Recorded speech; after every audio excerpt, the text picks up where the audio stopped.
Woke up early, sun shining bright. Got the flag, got the fight. Ready for the big game today. College football fever. Yeah. Dugouts packed, the crowd's alive. Cheerleaders spinning, waving flags. Game day magic feels like home. With Amondo, D-Truth, Lunu, and Sniper on the mic. Are you ready for some college football Saturday? Let's cheer for our team, feeling the thrill of the game. Screaming, jumping, never slowing down. Together we're unstoppable. Can't you feel the fun? Marching band, drums rolling out, tailgating, burgers cooking good. The field's lit, the energy's high. We're ready, let's make history. Coach is yelling, players running fast. From Texas to Notre Dame, Georgia, Clemson, USC, Tennessee, Bama to Ohio State, defending that crown. The final whistle, the crowd roars. Victory we won, it's all worth it. High fives, hugs, we're all one. College football fever, we own it. Are you ready for some college football Saturday? Let's cheer for our team, feeling the thrill of the game. Screaming, jumping, never slowing down. Together we're unstoppable. Can't you feel the fun? Mondo, D-Truth, you kill. We're unstoppable. Saturday morning kickoff show, we ride. From morning till night, we're on fire. This is the season we're the pride.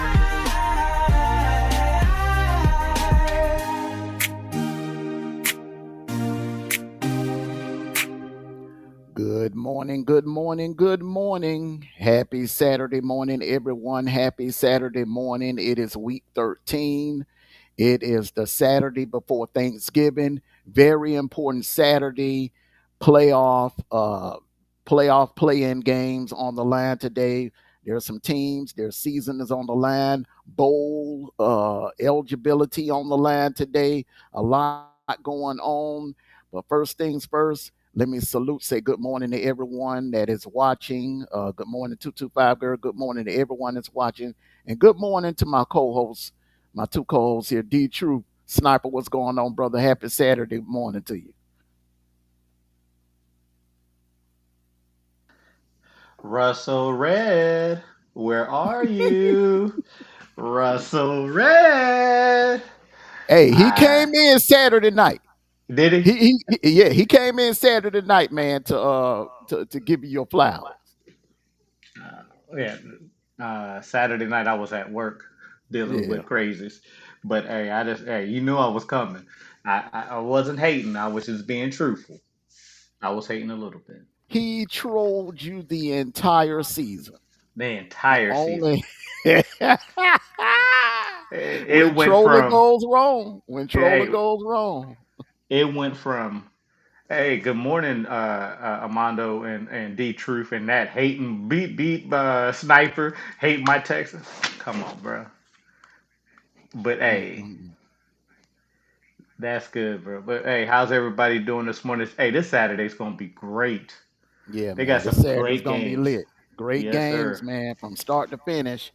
Salute to you, Bacardi Obama. Salute to you, 225 girls. Salute to everybody that is all you ghost watchers. Make sure you hit the like button. Make sure you hit the like button. D Truth, what's going on, brother? You got a little feedback. There's a little feedback going on around here. Okay, I'm gonna mute up and Yeah, y'all one of y'all say something. Uh, yeah. Like I said, last week, boy, it was a lot of sad folks walking around here. Bama fans, Texas fans. I think that sniper. It's one of y'all because I had muted up. It's one of I, y'all. I was muted already, so Is it me? Can y'all? Is it my feedback? Yeah, it might be you. Do you have anything like a browser open or anything like that? Oh, you know what? I do have my phone on too. I turn my phone off. Okay. Mic it's check. better One now. check. All right. Okay. A little better, a little better. Well, let's get into it, brothers. Again, this last week, we see a couple of teams fall. I see a lot of people out there whining and crying. Salute to you, G Bama boy. Yeah, man, I'm still getting a little feedback somewhere. It ain't me. I don't hear no feedback at all. It's like a little echo. But let me see. Lane Kiffin. Okay, so he had a meeting with the Ole Miss AD yesterday, and it came out that he will make an announcement next Saturday after the Egg Bowl. For those of you that don't know, Ole Miss and Ole Miss, Ole Miss and Mississippi State, they play the annual Egg Bowl next Saturday at noon. After that game, he will make an announcement. I don't know if he'll do it at the podium or will he do it during the press conference or will he call a press conference maybe like an hour or two after the game and then make the announcement, but he will be making his decision. And I want to get you all's opinion first on it, and then I'll pretty much give you some info, some inside info that I've been given. But I want to get you all's opinion on the entire spectacle because I think it's a circus, and my heart goes out to those kids that bust their ass this year. They have a chance to do something that no other Ole Miss team has done since 1960 and win 11 games. So you guys as parents, uh, how do you feel about this entire situation? D Truth, you gonna go first? Or you want me to? I'm gonna say this right here. I'm say this. There might be a. He said he It's gonna make an you. announcement. No, no. I It's just you now. remember. I just went out and came back in. I just went back out and came back in. So I don't know what it is today. But I'm gonna say this with Lane Kiffin the way he is right now, it's crazy. It's crazy because Put it right here. He might leave Ole Miss. He might not leave Ole Miss. But he got 3 programs in limbo, which he shouldn't have. Which I know who else I'm gonna put it on? The athletic director and the president of Mississippi Ole Miss shouldn't gave him that ultimatum. Never gave him that ultimatum. Make up your mind what you want, what you're gonna do. Should have just waited until after the season, point blank. Should have waited out the season, point blank. So, so all the blame can't go on Lane Kiffin. Someone can go on Ole Miss administrator, give him that ultimatum. So, Yeah, here's the deal, y'all. Just like what Amondo started off with, it's about these kids, these young men who is looking for a coach to help them get to the next level, um, and to be put through this circus of what school I'm going to next, what school I'm going to next. You got freshmen that you have, or incoming freshmen that you have recruited recruited, and now you're just going to get up and leave. It's just nothing but a circus. It is nothing but a something to bring attention to Lane Kiffin and not to the program itself. It's negative attention to the program. Um, so just like 225 girl said, he's just milking it. He just needs to make a decision, live by it, and go on about it, so these kids can prepare themselves, so they can do what's right for them and their future in the game. Um, so, and then I heard that LSU was on the rise for him too. You know what I'm saying? So, eh, first of all, Lane Kiffin need to sit his butt down someplace, coach a team, and get to and put some SEC championship, some eight or whatever, um,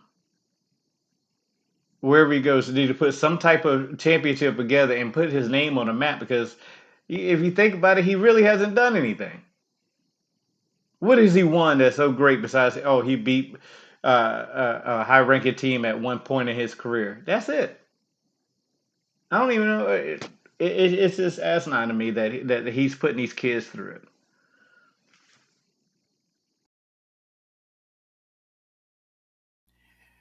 Well, I'm gonna say it like this. Everybody's watching this.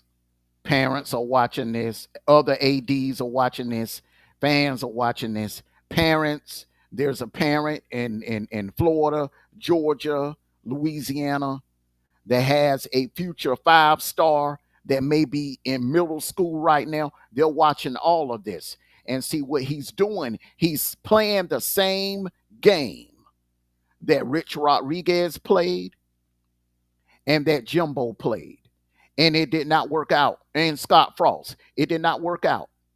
It did not work out well for either of the three. Remember. Oh, and Brian Kelly as well. To jump ship and just leave a team in the middle of a playoff run is egregious. It's unfair to the kids. It's unfair to the school. It's unfair to the program. Now, here's the thing now. You're going to get your money. But like I always say, all money ain't good money. And the thing is, he better make it count. If he decides to leave Ole Miss, number one, do you know how hard it is to make the playoffs? Do you know how? Ask a Auburn fan. Ask a Florida fan. Ask a Nebraska fan. It is hard as hell to make the play. Ask a Penn State fan. It's hard to make the playoffs.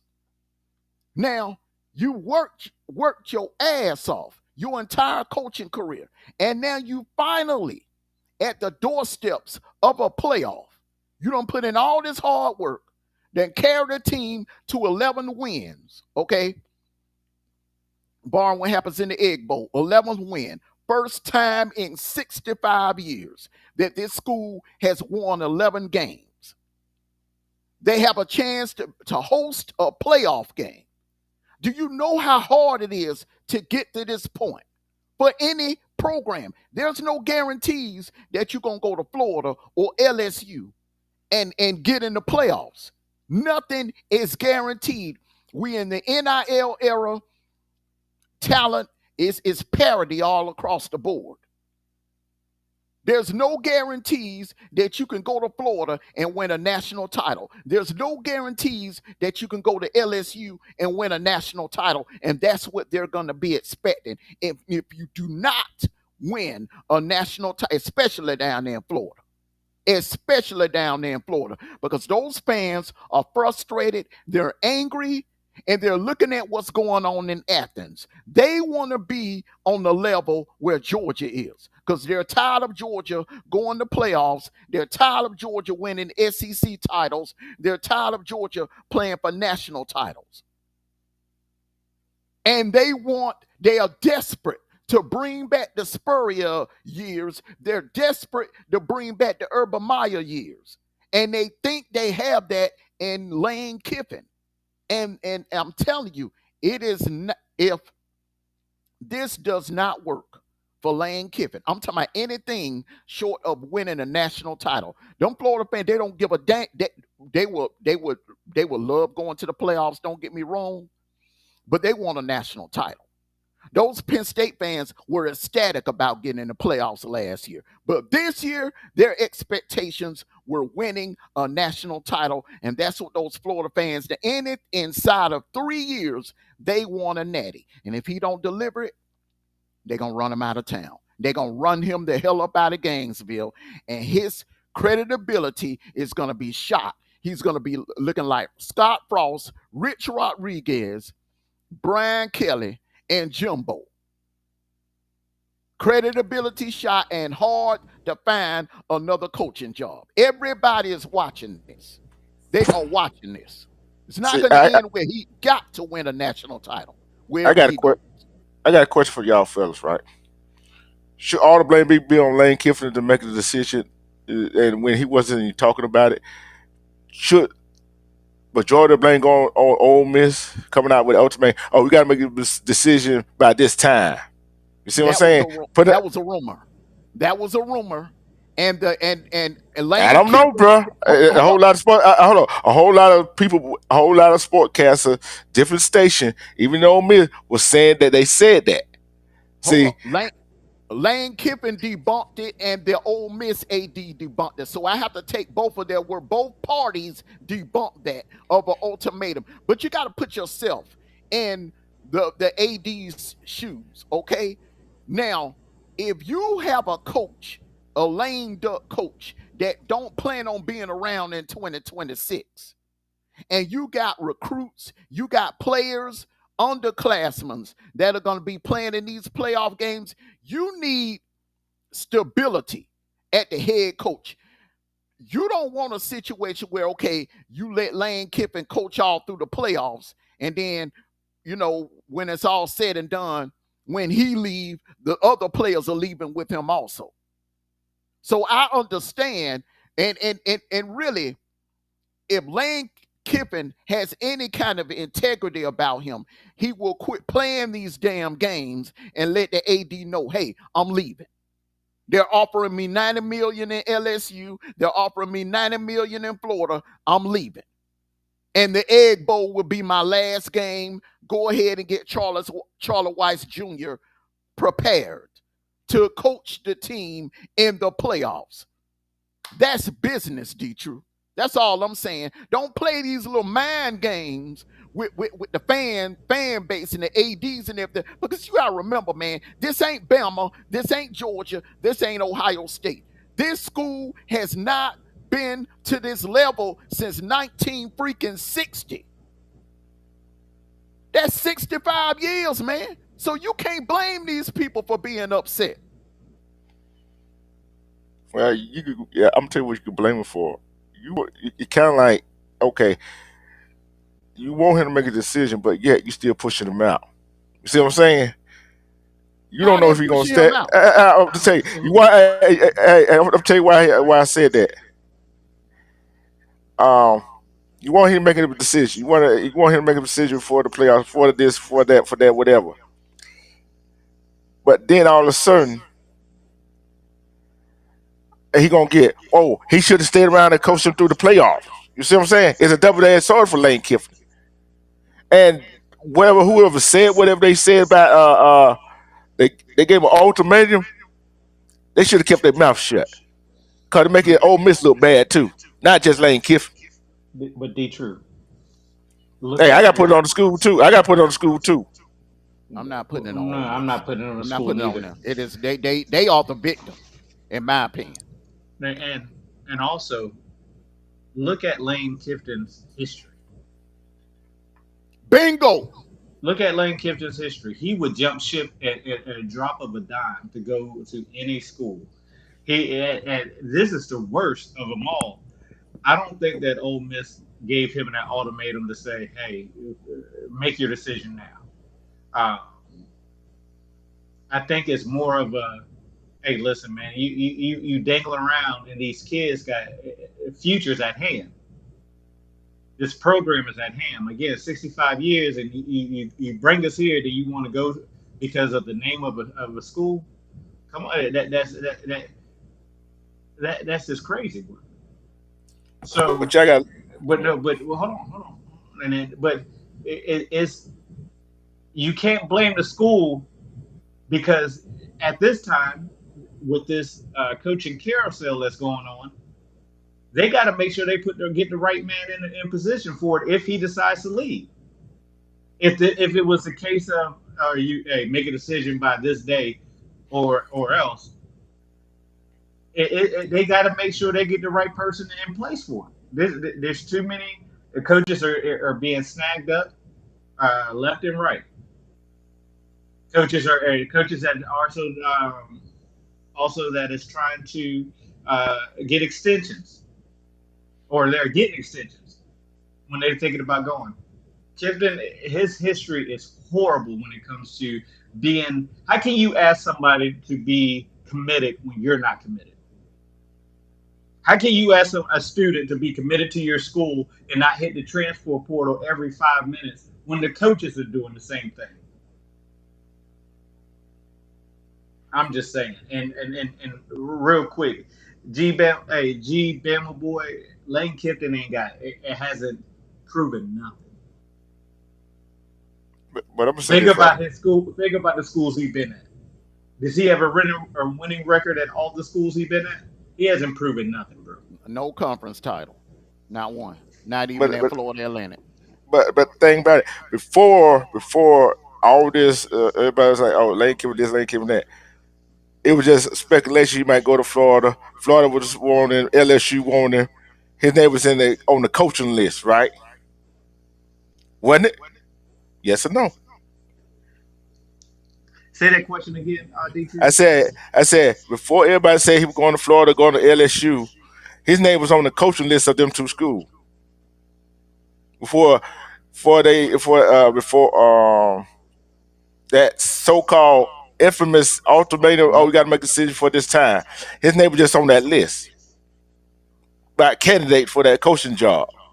That was If the that, media.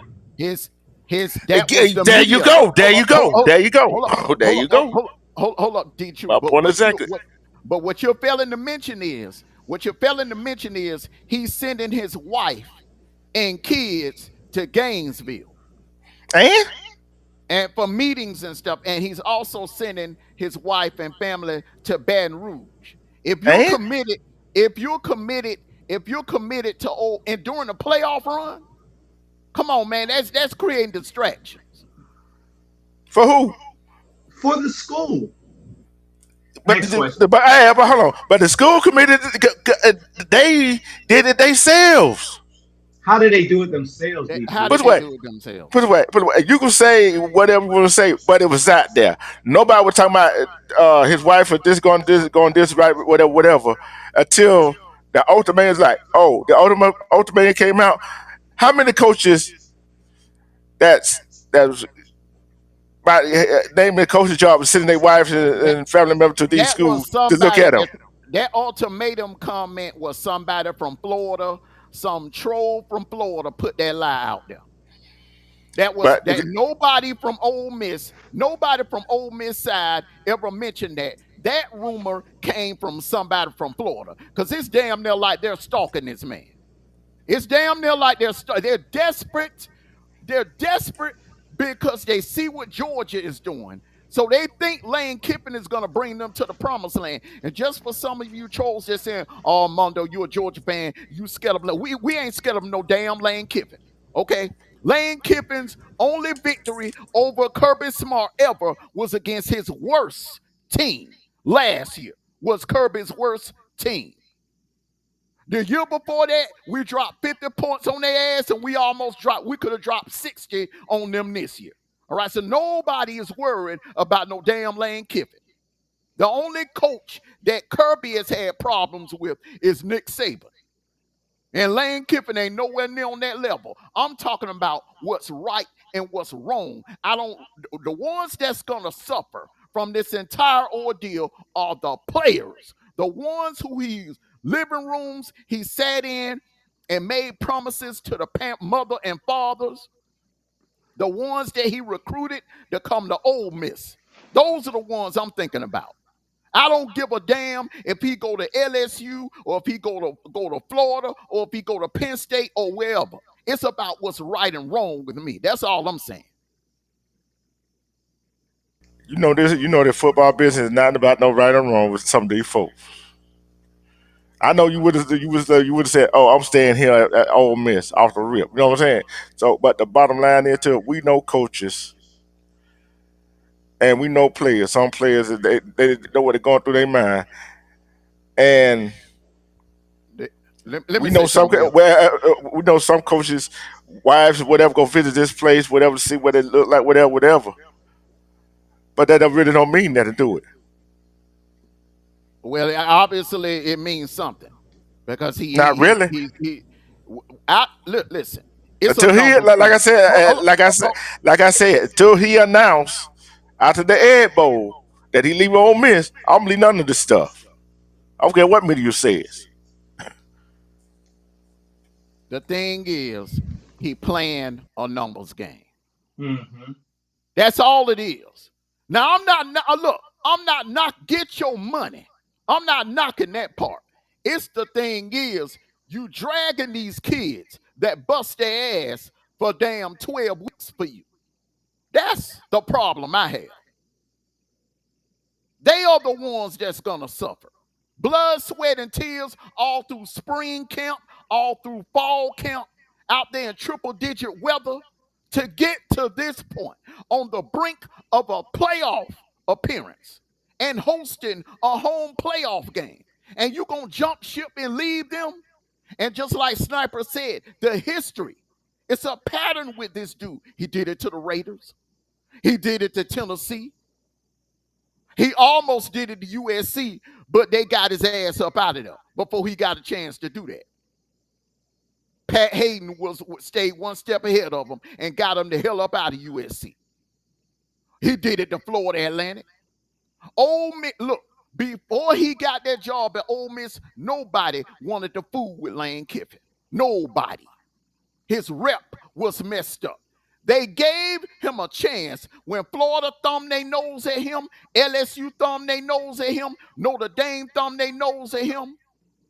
Nobody wanted to touch him but Ole Miss. They took him and his family in, gave him a chance. Because that right there, before that, he was only getting jobs in the damn Sun Belt with Florida Atlantic. Nobody else wanted to fool with Lane Kiffin. And No. G Bama boy, that man up there in Indiana is proving that theory wrong. You can win anywhere as long as the team is in a Power 4 conference. You can win anywhere. Florida ain't won a damn thing since 2008. The last time Florida won anything, George W. Bush was the president. Come on now. They ain't won a damn thing. They are a basketball school now. Ever since they won their last title, they've been a basketball school. They ain't won nothing in football. Now LSU, oh yeah.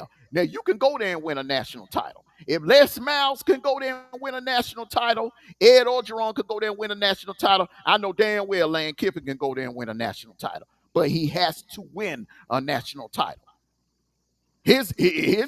Look, if you had to choose, LSU would be the better option. That's all I'm saying. I've seen other coaches, 3 coaches in the last 15 years go there and win a national title. With 3 coaches this century: Saban, Les Miles, and Ed Orgeron. 3 this century have went to that school and won a national title. Only 1 has done it at Florida, and that coach has won everywhere he went. He won in Utah, he won at Florida, and he won at Ohio State.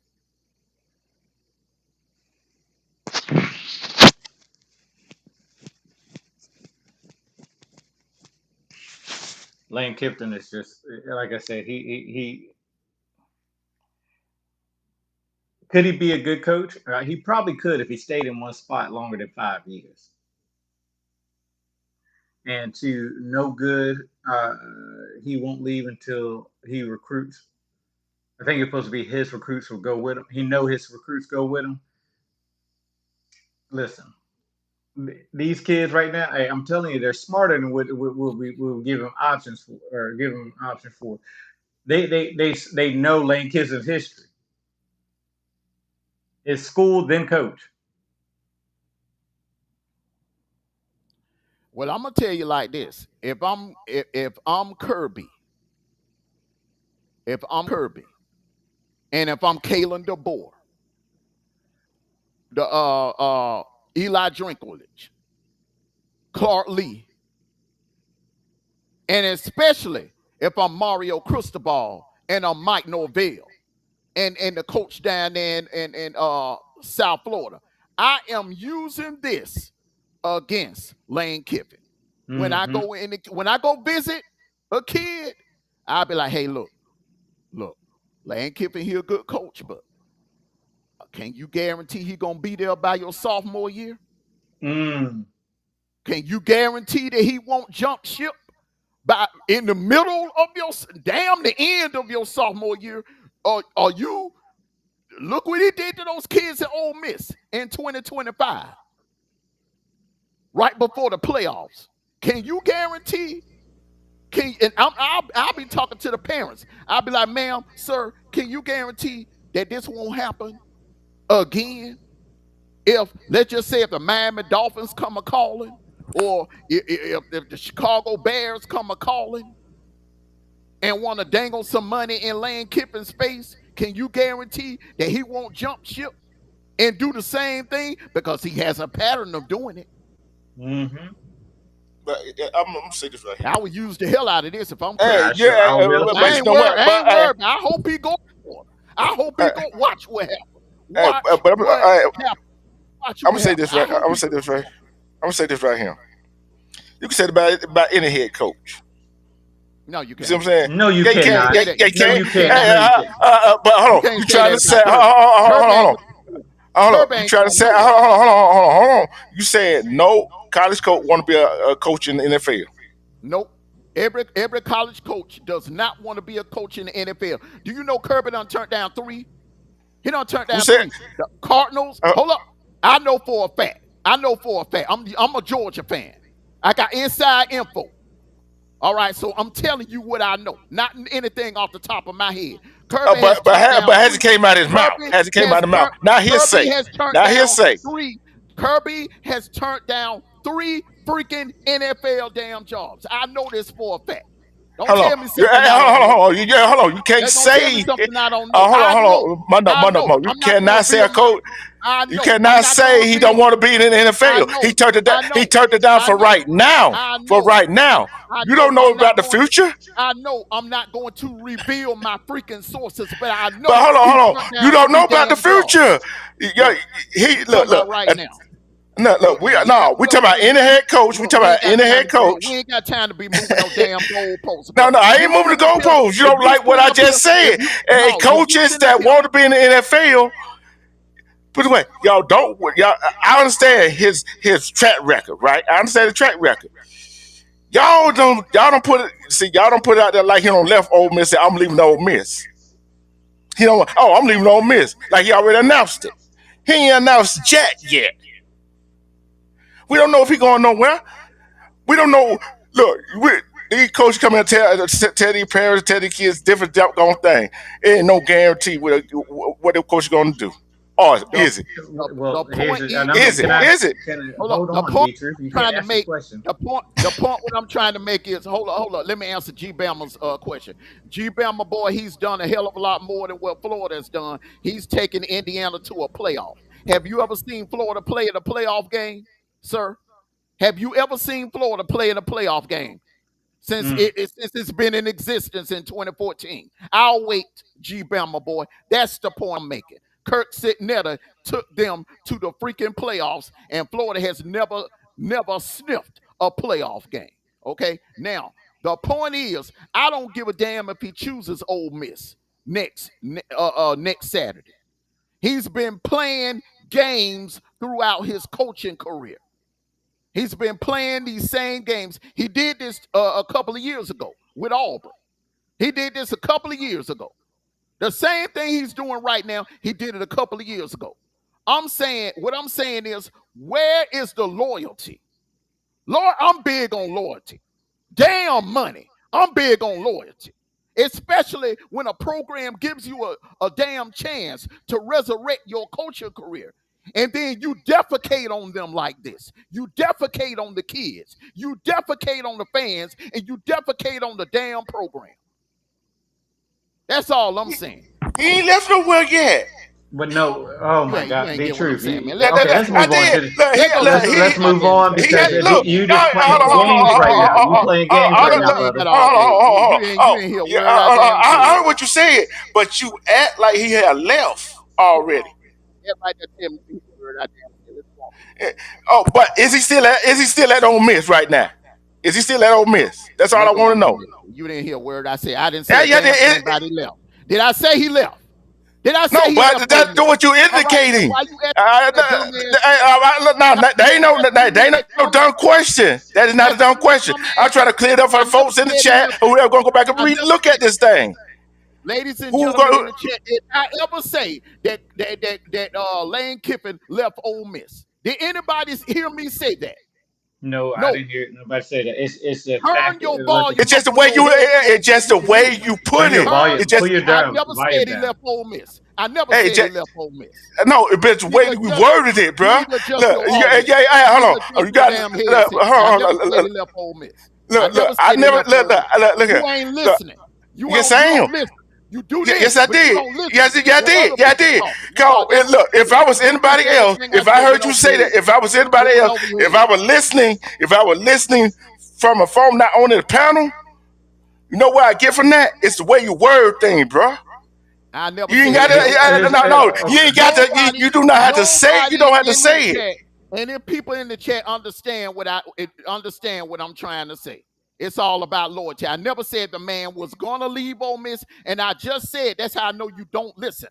I said I don't care if he decides to stay or not. It's a pattern with him. He plays these games. What he doing now, and I'm referencing if he does decide to stay, he just did this a couple of years ago with Auburn. He did this a couple of years ago with Auburn, and he decided to stay. That's how I know you weren't paying attention to a damn thing I just said. Now let's move on. I heard what you said, but You didn't hear no. you You just didn't didn't hear a say word I Um, you, said. now You didn't you hear a just word I said it. said. You didn't hear a Hold on, word. Oh fellas. God, Jesus. You just said look.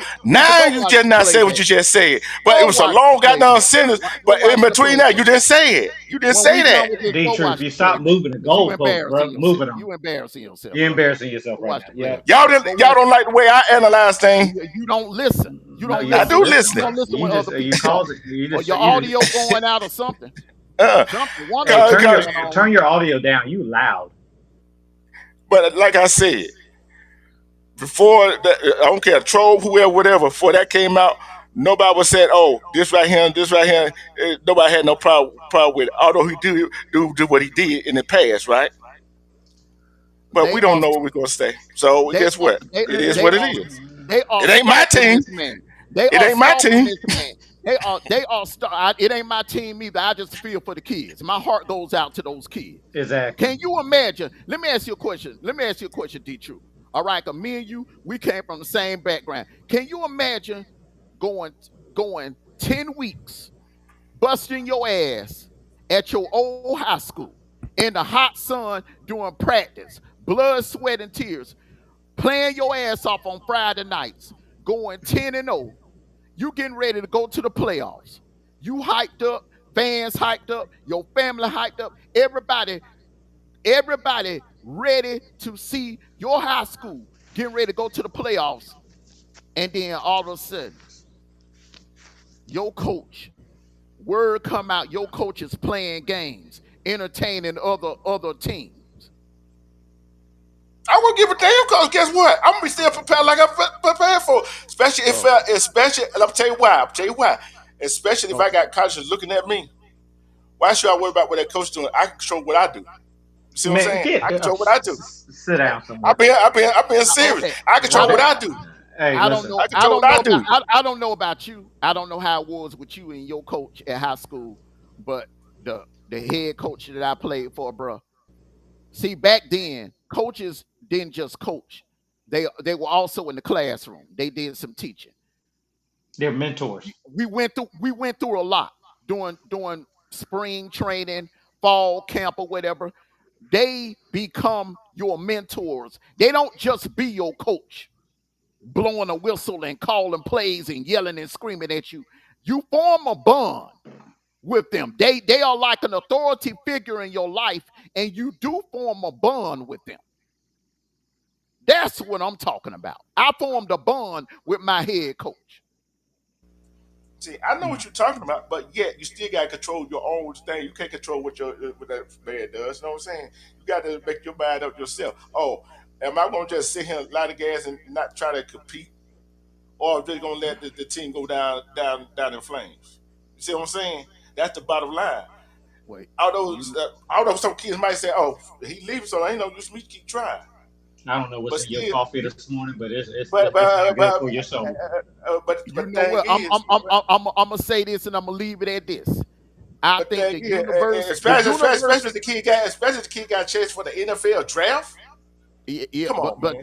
but the thing about it is, the universe is gonna prevail because I do believe that where Ole Miss is at right now in the playoffs, could host a playoff game and could possibly win the first game. Let's see if he could take Florida that far or LSU that far. If he can't, then once again, the universe and karma is undefeated. Hmm. I'm telling you, man, it just money is good. Don't get me wrong. I love money just like the next man. But sometimes, man, you got to make the money. Don't let the money make you. Yeah. That's the difference between a coach like Lane Kiffin and a coach like Kirby Smart. Moving And on. and that's that coach don't even get a shot. You see what I'm saying? So they get 1, 2, 3 years. Like what And Charlie and and, Strong and I or know who what you else? talking about with that. That's gonna be we gonna discuss that a little later on. I got some news for you. I know who you're referring to, but I got some news for you. Why you don't want to give them no shot? I told you everybody don't want that shot like you think they do. But I got some breaking news for you on that. But that's it's in here. It's in here. But look, we're gonna start off with these Sooners. Sooners fans should be nervous about Bo Prabula possibly returning today. This for you, D True. SD I'm saying SD. I'm saying no. He coming off an injury. Come on, he ain't played in a while. Guess what? He gonna be just like Mateer was at Oklahoma. You see how Oklahoma struggled and lost games. So I don't think Oklahoma should be too much worried about it.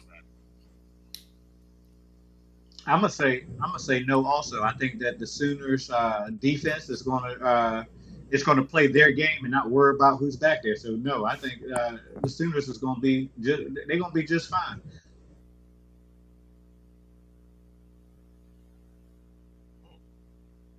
Um, man, what they put on top Central last week, man, I wouldn't be worried either.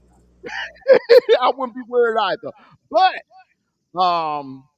it does add a little arsenal to Yeah. Missouri's offense. And you got to worry about some downfield action. Where Hmm. with the backup, all you had to do just stop the run. Now it's like playing Bama all over again now, kind of sort of because Missouri got some weapons. They got some weapons you got to worry about down the field now.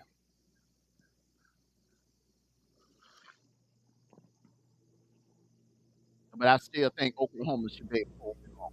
Yeah. Now, I knew this question was coming. Oh man, I wanted. Ooh, you know what? I'm gonna be true, and I'm gonna let you have the floor on this. I'm gonna let you have the floor on this. Taylor I would say DeBoer, should he consider taking the head coach job at State, or should he stay put? you want to talk about loyalty. Let's see how loyal Caleb DeBoer is. Let's see if he's brave enough to stay in Alabama with bringing his own guys, see what he can do without other people's guys. Because I feel like if he goes to Penn State, he's still gonna be using James Franklin guys. So I want to see what he gonna do at Alabama with his own when he gets his own guys in there. So he should stay put at Alabama. Bottom line.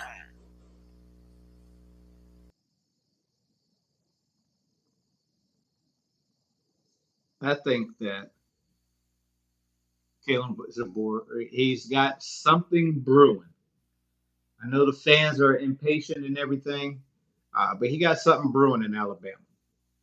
Um, I think he don't let this be a a distraction to your team and where you're trying to do because your big thing right now is that you're trying to get from under that umbrella of Nick Saban. Everybody hears Alabama, they think Nick Saban before they think Kalen DeBoer. Um, so he needs to, if he wants to solidify what kind of coach he is and where this program is going, he needs to stay put.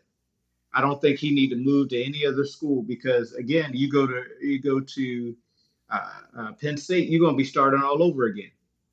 And now you can now the rhetoric's going to be, could you handle you couldn't handle the job, so you went to another school.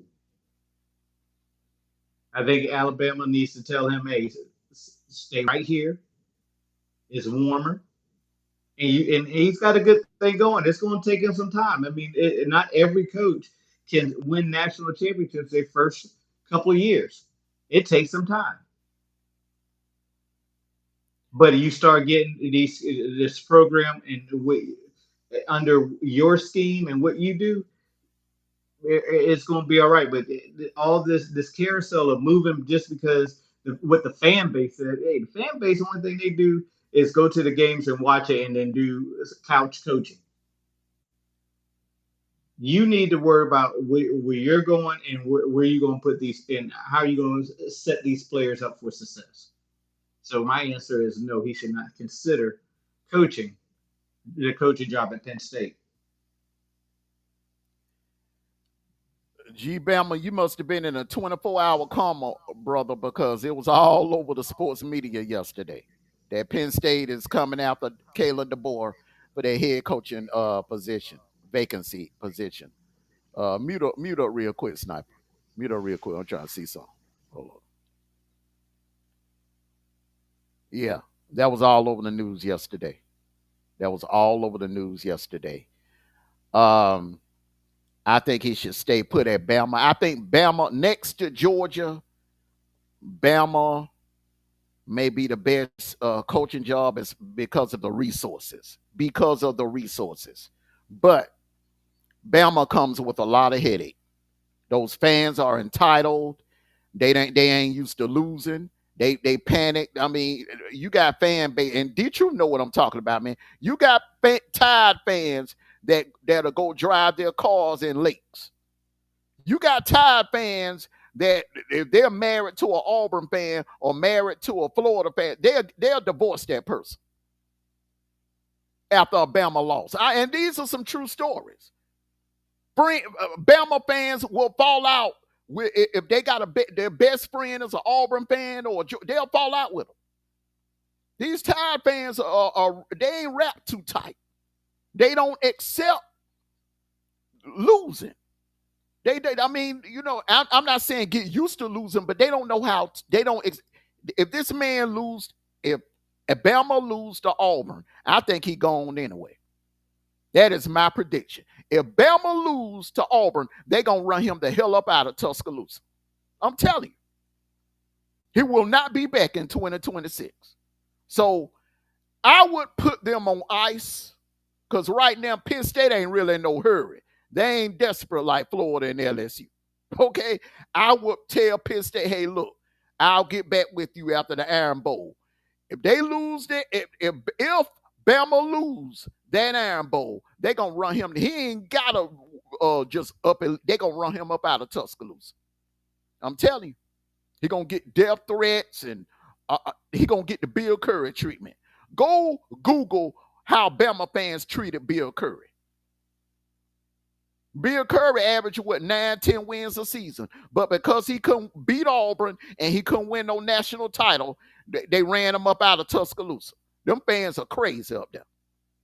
So I wouldn't look. I would look. I will put them on ice. I will put them on ice, barring what happens next Saturday. That's all I'm saying. It's just like a perfect example. I've got when that Bama fan went down to Auburn and parts them trees. That's how crazy they are.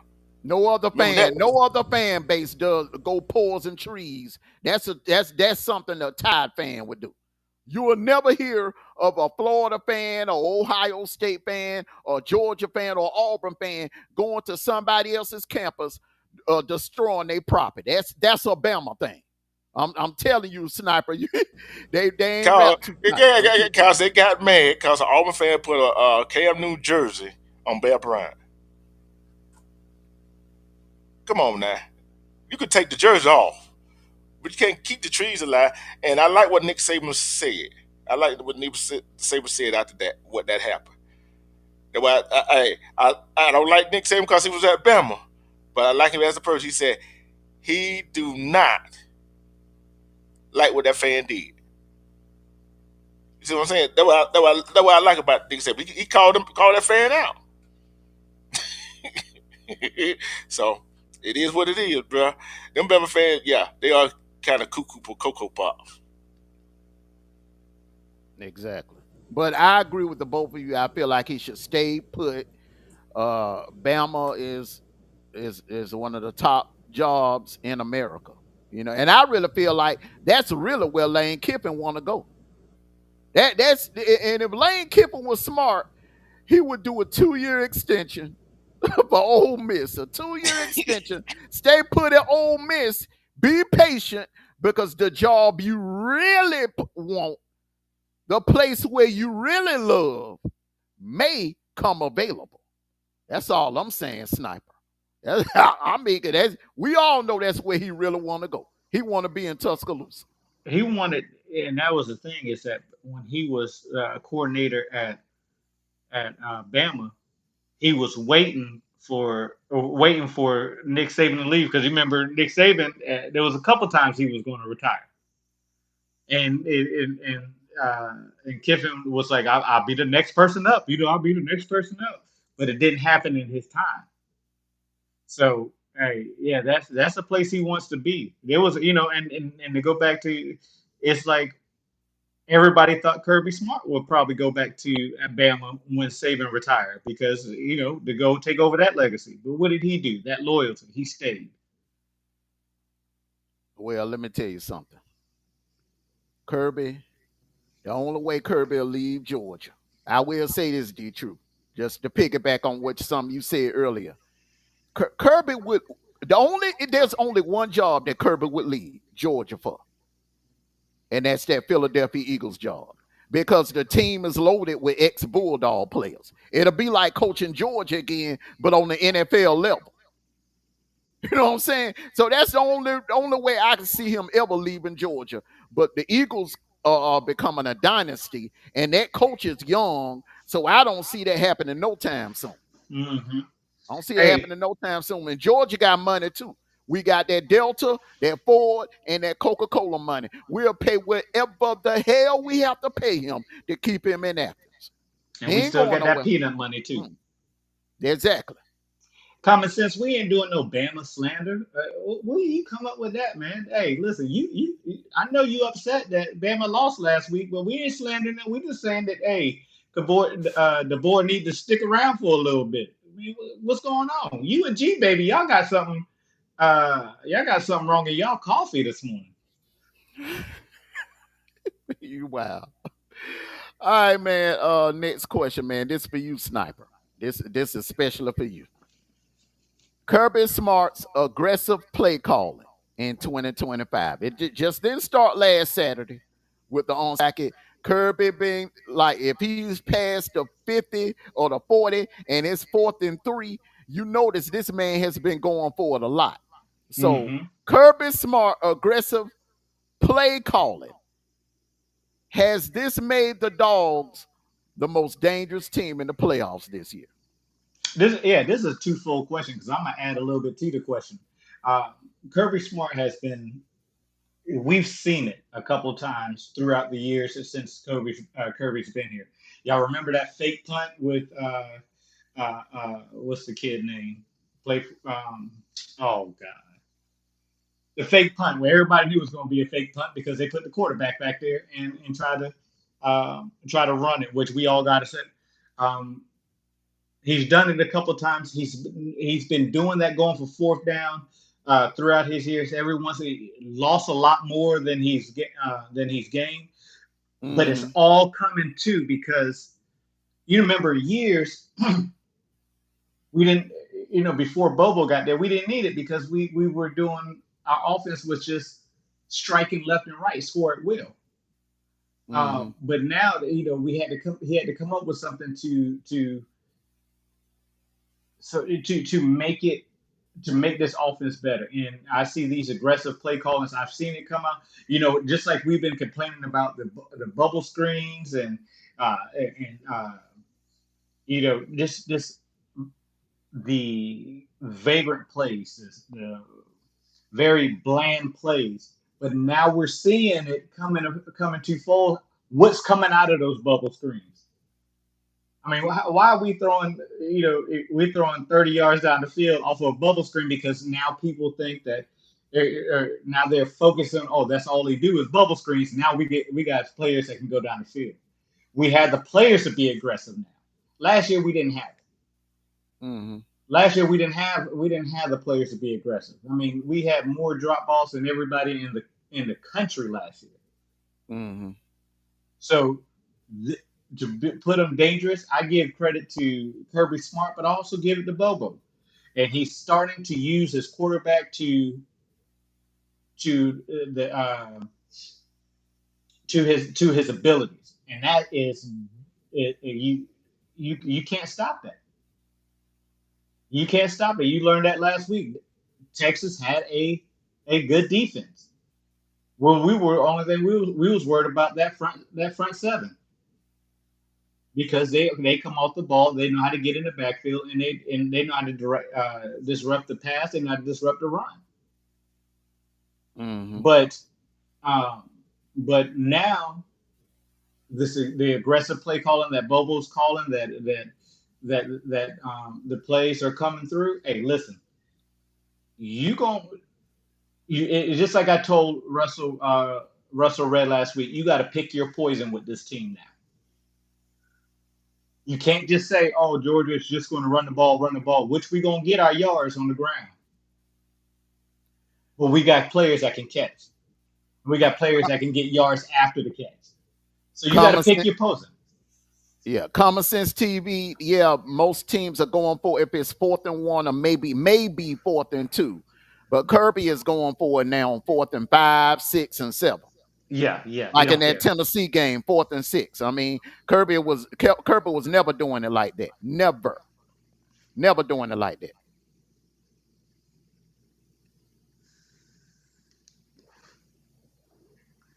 D-True?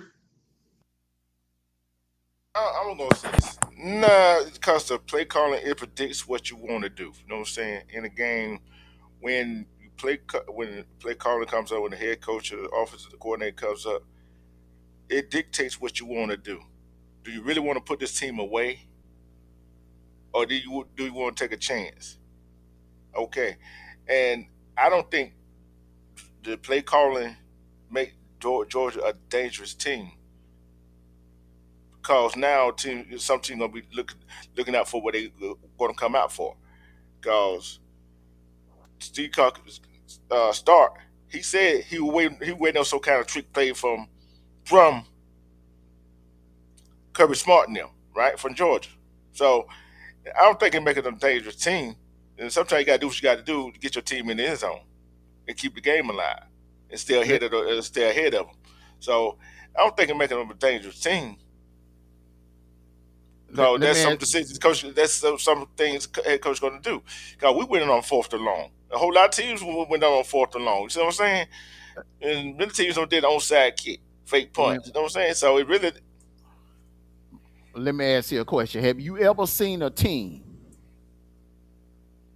do an onside kick when they're up by more than 10 points? yeah, I ain't never seen it. I have, Send me the link to that game that you Yeah, talking I about. yeah, I've let's have, do never that. seen I it. I've have. never in I my look, life look, seen that happen. Never. look here. But if you think When if there they're was ahead, when they're ahead by 10 or more points, look, they kick an onside kick. but hey, that don't make them dangerous. That don't make Georgia dangerous. That just you know what that tells me. They got Kirby Smart had more respect for Texas offense than anything else. You see what I'm saying? Oh Because you don't want my. to get a but you don't want to get a look. You up by 10. Okay, I want to go up by my more point. Put them away. But that Mm. goes show you got more respect for Texas offense than anything else. Because if you up by 10 points, I'm kicking the ball off. I'm trusting my defense. G Bama boy, Texas wasn't a threat. The same Texas team that put up over 30 points 2 weeks in a row. The same Archie Manning that threw for well over 300, threw for 700 yards combined in a 2 week span. The same Texas team that boat raced Oklahoma. Okay, I hear you. I don't know I what hear you. y'all are drinking this morning. I I don't mean, know what they're they all hear. negative. Y'all They drinking changed that their coffee with brand a of coffee, man. yeah. What brand of coffee? Y'all, hey, y'all go You get don't some like what I Folgers. just said? You don't like what I just said? In my You opinion. you Hey, woke up That, negative that, Nancy this that, morning. that, look, that how I see. That how I see it. that's If how look you. here, Well, I'm tell you why I said that. If I trust my defense, if I was take takes offense is all that, guess what? I'm kicking the ball off. What you mean? Don't trust your defense? I agree. I agree with him on that, Sniper. The defense was playing lights out, so it was a gamble that was worth taking because Texas wasn't able to move the ball. They were not able to move the ball on our defense. Even though they had just scored a touchdown, but they did it on the short field. Remember, Garner threw their interception, we were they when they got the ball here, they was like on our 35-yard line. Right, It's right, not right. like it's not like Texas did what we did. Take a kickoff and drive the damn ball down like 80 yards down the field and score. They never did that Saturday night. So all these clowns talking about, oh, it was a close game. Texas could have came back if it went for no, no, no, no, no, no, no. The only time that they scored a touchdown was when they got a short field.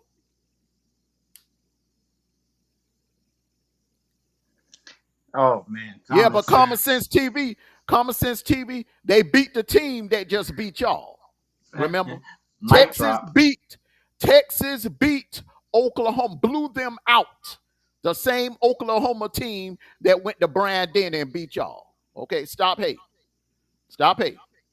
Worry about the Iron Bowl. Don't worry about Georgia. What Georgia got? Go worry about your Iron Bowl. Y'all got And bigger problems. Worry about the Iron Bowl.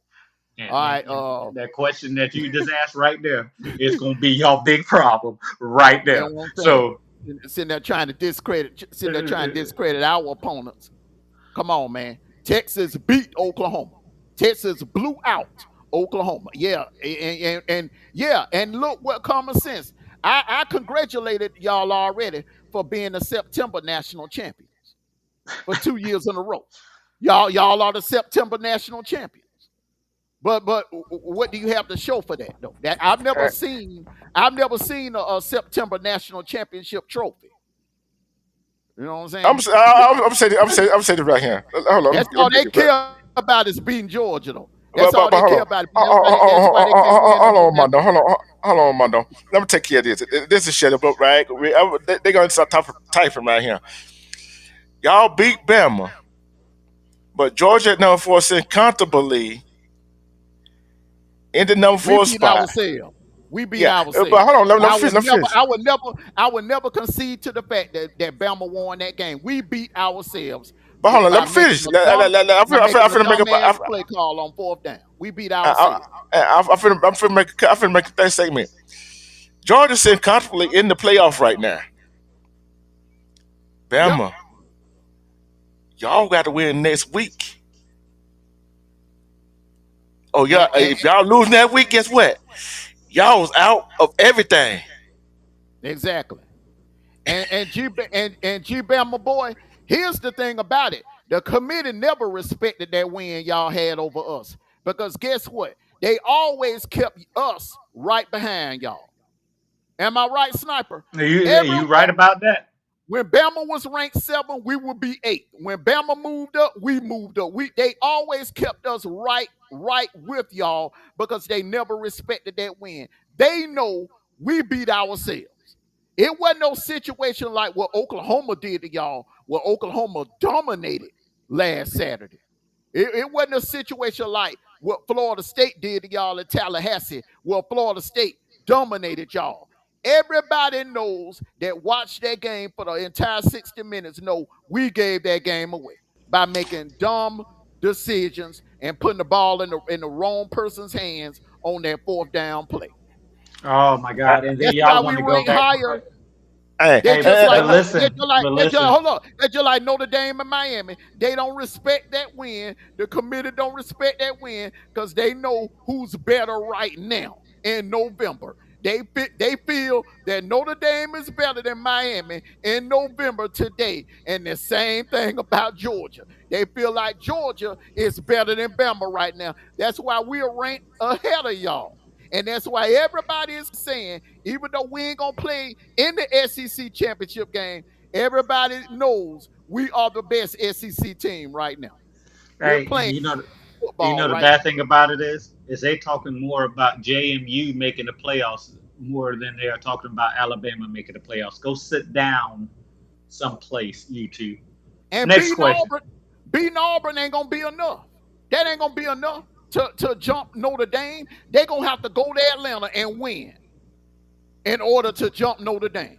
They're not beating Auburn ain't gonna be enough because Auburn is an unranked team. That ain't really giving you much capital to jump Notre Dame. You gonna have to go to Atlanta and beat A&M or whoever. Good and I, luck and with I, that. Good and luck I, with t- that. and I told you on the back end of my know what Bama fans is hoping. We know it ain't gonna happen. Me and you both know. All three of us on this panel, and most people in the chat know this ain't gonna happen. Mercer beating Auburn. So Man, Auburn that won't ain't have gonna nothing. happen. So Auburn won't have nothing coming down to play for. You know, some Bama fans is delusional. Yeah, yeah. G Bama boy, no sir. Y'all did not beat y'all selves. Oklahoma beat the crap out of y'all on defense. Oklahoma smothered y'all. A pick six. That ain't beating yourself. That kid made a damn good play. He jumped the route and he ran it.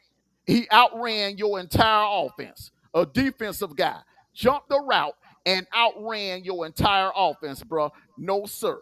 Oklahoma beat y'all. Y'all didn't give nothing away. Big difference. Big difference. All right, next question. Next question. Starting Deuce Knight at QB today is a smart move by Auburn and DJ Durkin? Yes or no? D True. And explain to us Ran why Rock. you feel that way. Salute to you, I, Ring Rock. Rim Rock.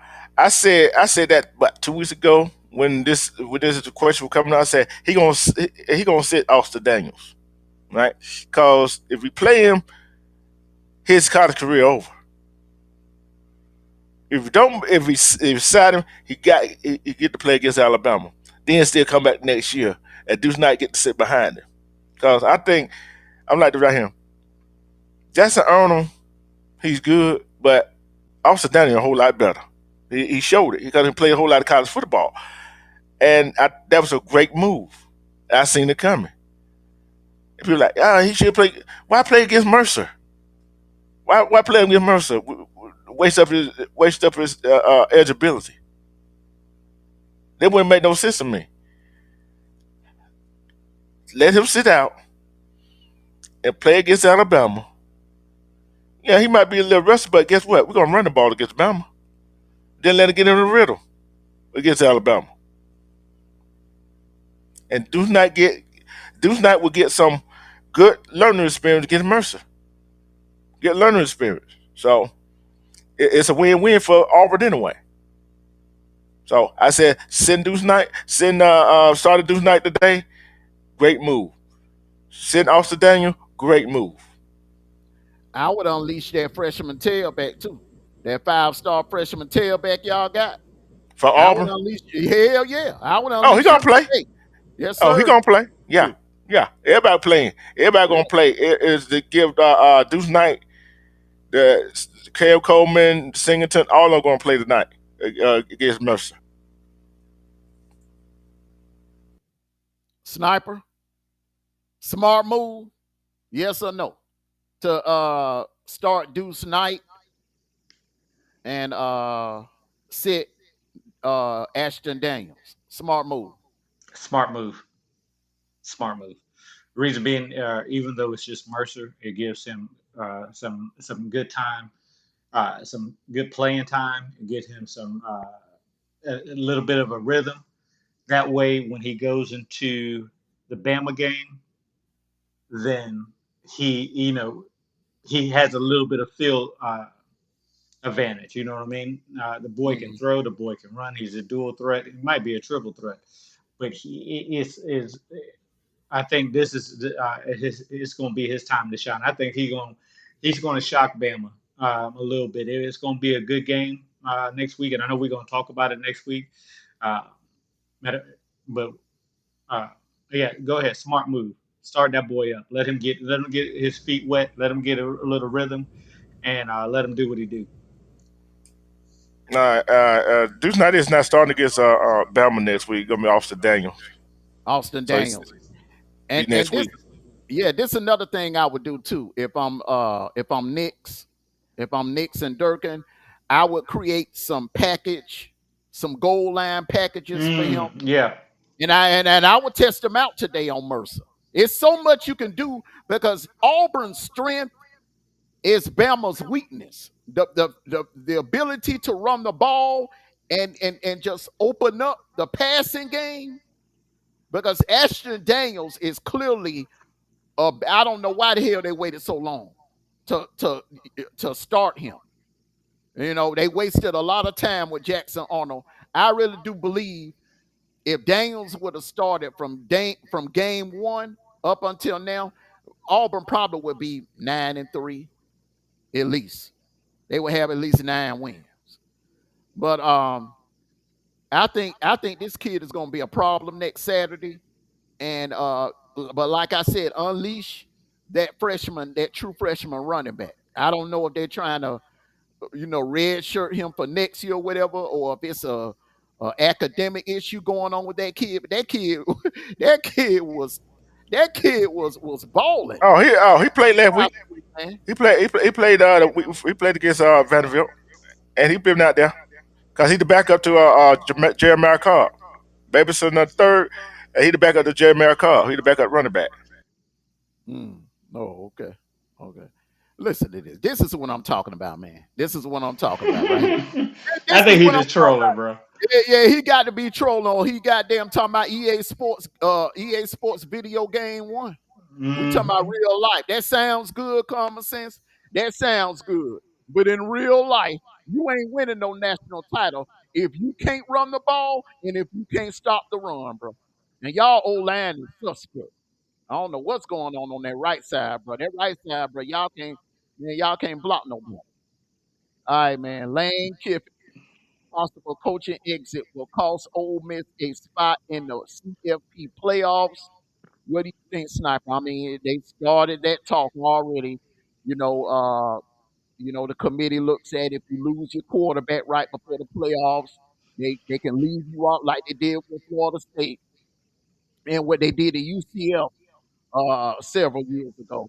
So, a coach losing your coach before the playoffs is huge. Huge. Will the committee penalize Ole Miss if Lane Kiffin come out next Saturday night and say, "Hey, I'm gone. I'm going to Gainesville or I'm going to Baton Rouge." Salute to you, Russell Red. Hey, buddy, Russell Let, Red. let Hey, me read his man. comment real quick. Let me read his comment real quick Okay. before you ask me the question. What's up, Mondo D Truth and Little Sniper? He said he called you Little Sniper. You know what y'all whooped our ass, the Longhorns ain't that good. Congratulate. I still no. Don't go sandbagging, bro, because y'all took Ohio State the 4 quarters, 14-7. Okay. Y'all blew out Oklahoma, the team that destroyed Bama last week. Okay? Come on now, stop it. Y'all pretty much eliminated Vanderbilt a couple of weeks ago, a good Vanderbilt team. So come on now, start that sandbagging. And why is Texas favored to win next week if Texas ain't that good?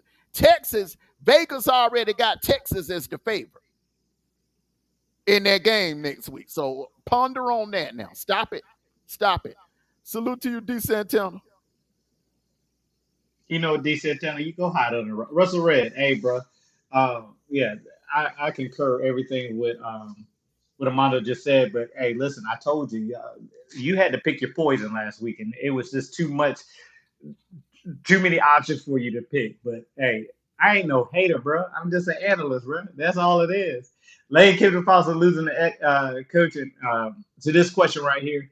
You know what? If they take Ole Miss out of the playoff hunt, that's going to give that's going to give what's his face JMU the opportunity to get in. And who wants to see JMU in the playoffs? Okay, we got to No, stop it. We'll put these little teams in and all this stuff. I don't think it will cost them, but I see what you're saying about you lose your quarterback, you can't get in the playoffs. Where you play and what you played. no, Say it again. I think they'll put 2 ACC teams in there. If that happens, if the committee just say, hey, Ole Miss is disqualified because they don't have a head coach. If they do that, I think then that will open the door for, because it looked like Miami ain't gonna make it to the ACC championship game. It is with it right now. They're just holding a spot for the ACC winner right now. Mm-hmm. But I do think if Ole Miss, if that happens, and I pray that it don't. I pray that it don't. But if that does happen, I think that'll open the door for Miami and the ACC champion, which will eventually be Virginia or Georgia Tech. Or I feel, JMU. They I feel keep like this. saying JMU. See, I feel like That this right here. if Tulane It shouldn't. dropped the ball, that could happen. That open the door Yeah. wide open for JMU or North Texas. I think North Texas will get it before JMU though. Yeah. I'm gonna say this right here. It doesn't matter. I don't care your star running back out, your star quarterback out, the coach lead, whatever. If the team still win, and they was in the playoff before that happened, keep them in the doggone playoff. What the reason to take them out? Oh, they lost the coach, they lost the star, and so what? Let them. They earned that spot. They earned it. So you're gonna deprive the kids because the other kids because the coach there for the starter, corner, safety, the kicker, whatever, the quarterback that got injured. So you're gonna deny the mother kids that worked that hard for that spot. And if the committee does that right there, they more despicable than Lane Kiffin would be. Now, G Bama, it seems like college football fans only feel this way when their team is on the bubble. Now, if your team was like in the Aggies position where everything was already locked up, home game and all of that, I don't think you would feel this way. I think you would be room for the little man. But when your team is on the bubble, you want to kick the little man off and say, hey, we don't need no group of five. But I agree with you, man. They need to get rid of that group of five mess. If a group of five, put it like this, no group of five team should be allowed in the playoff that's not in the top 15. If you're not in the top 15, you're a group, and you're a group of five champion or whatever, and you're not in the top 15, you shouldn't be allowed nowhere near the playoffs. So, G Bam, I actually agree with you on that. I actually agree with you. But look, you didn't feel that way a couple of weeks ago. Mm. You didn't Well, feel and that way a couple of weeks ago. You were rooting South Florida on. and another thing, the best way to get a group of five into the playoffs. I feel like if they play at least three or four Power Four teams instead of playing, the University of the School in the Blind. Your first game, go out and play a Alabama. Go out and play a Georgia. Go out and play Ohio State, and show that you got the nuts about yourself that you can stick up with these teams. Because at the end of the day, the teams you're playing, and the reason why you're not in the Power Five teams, is because you're not playing nobody on a consistent basis. Harvard and Yale. I mean, come on, anybody. It just doesn't make no sense. But hold on, I got They did. hold on. I got Tonight. I got something for you. I got something for you, Sniper. South Florida, they played Florida. They went to Gainesville. They went to the Hmm. swamp and played Florida. They played Miami. I mean, come on, man. But I'm gonna say this right here. At least them group of fives are in a conference, plays conference championship game. The one that should be having a playoff spot is Notre Dame. Well, I don't know about that, man. Hey, look, what conference does Notre Dame mean? I understand that. Hey, they ain't in no conference. They ain't in no conference. Can you say with a straight face that Notre Dame is not a good team? I can't say it was a straight face, but the thing is, they are not in a conference.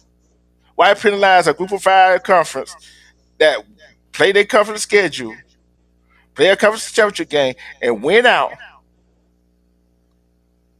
Oh, you don't want to give a group of five a spot in the playoff, but we're heading one to Notre Dame.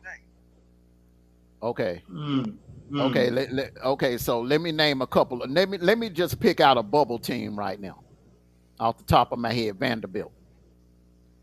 Do you honestly, if Vanderbilt and Notre Dame played on the neutral site tonight, who would you have your money on? I go with Vanderbilt. Their tenacity and the Mm. way they did what they did Auburn. That tip offense, you think no they can keep with the tip offense? No, they can't. Who the hell they played? Mm. Who had they played? Who had they played?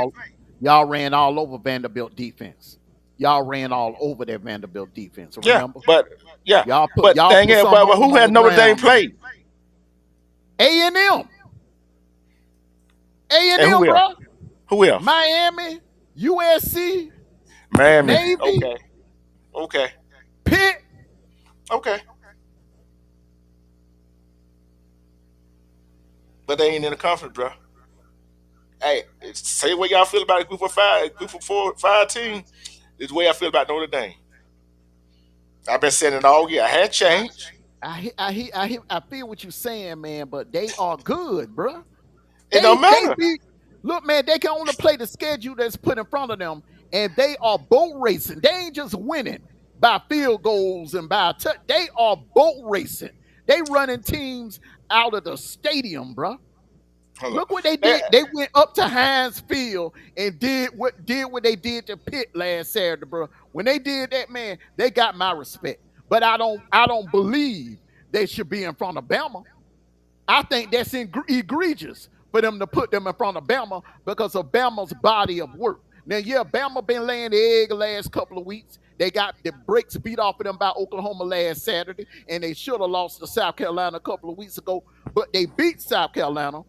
They got lucky as hell against Georgia. Okay, I give them that. But still, the body of work means something. Now, Miami, that's a different discussion. yeah, I do believe Notre Dame right now is better than Miami. But to put them in, I don't know. I'm not sure that they could beat Bama on a neutral site. yeah. I'm gonna say this right here. I don't. I'm not sure if they could beat Bama on a neutral site. Guess what?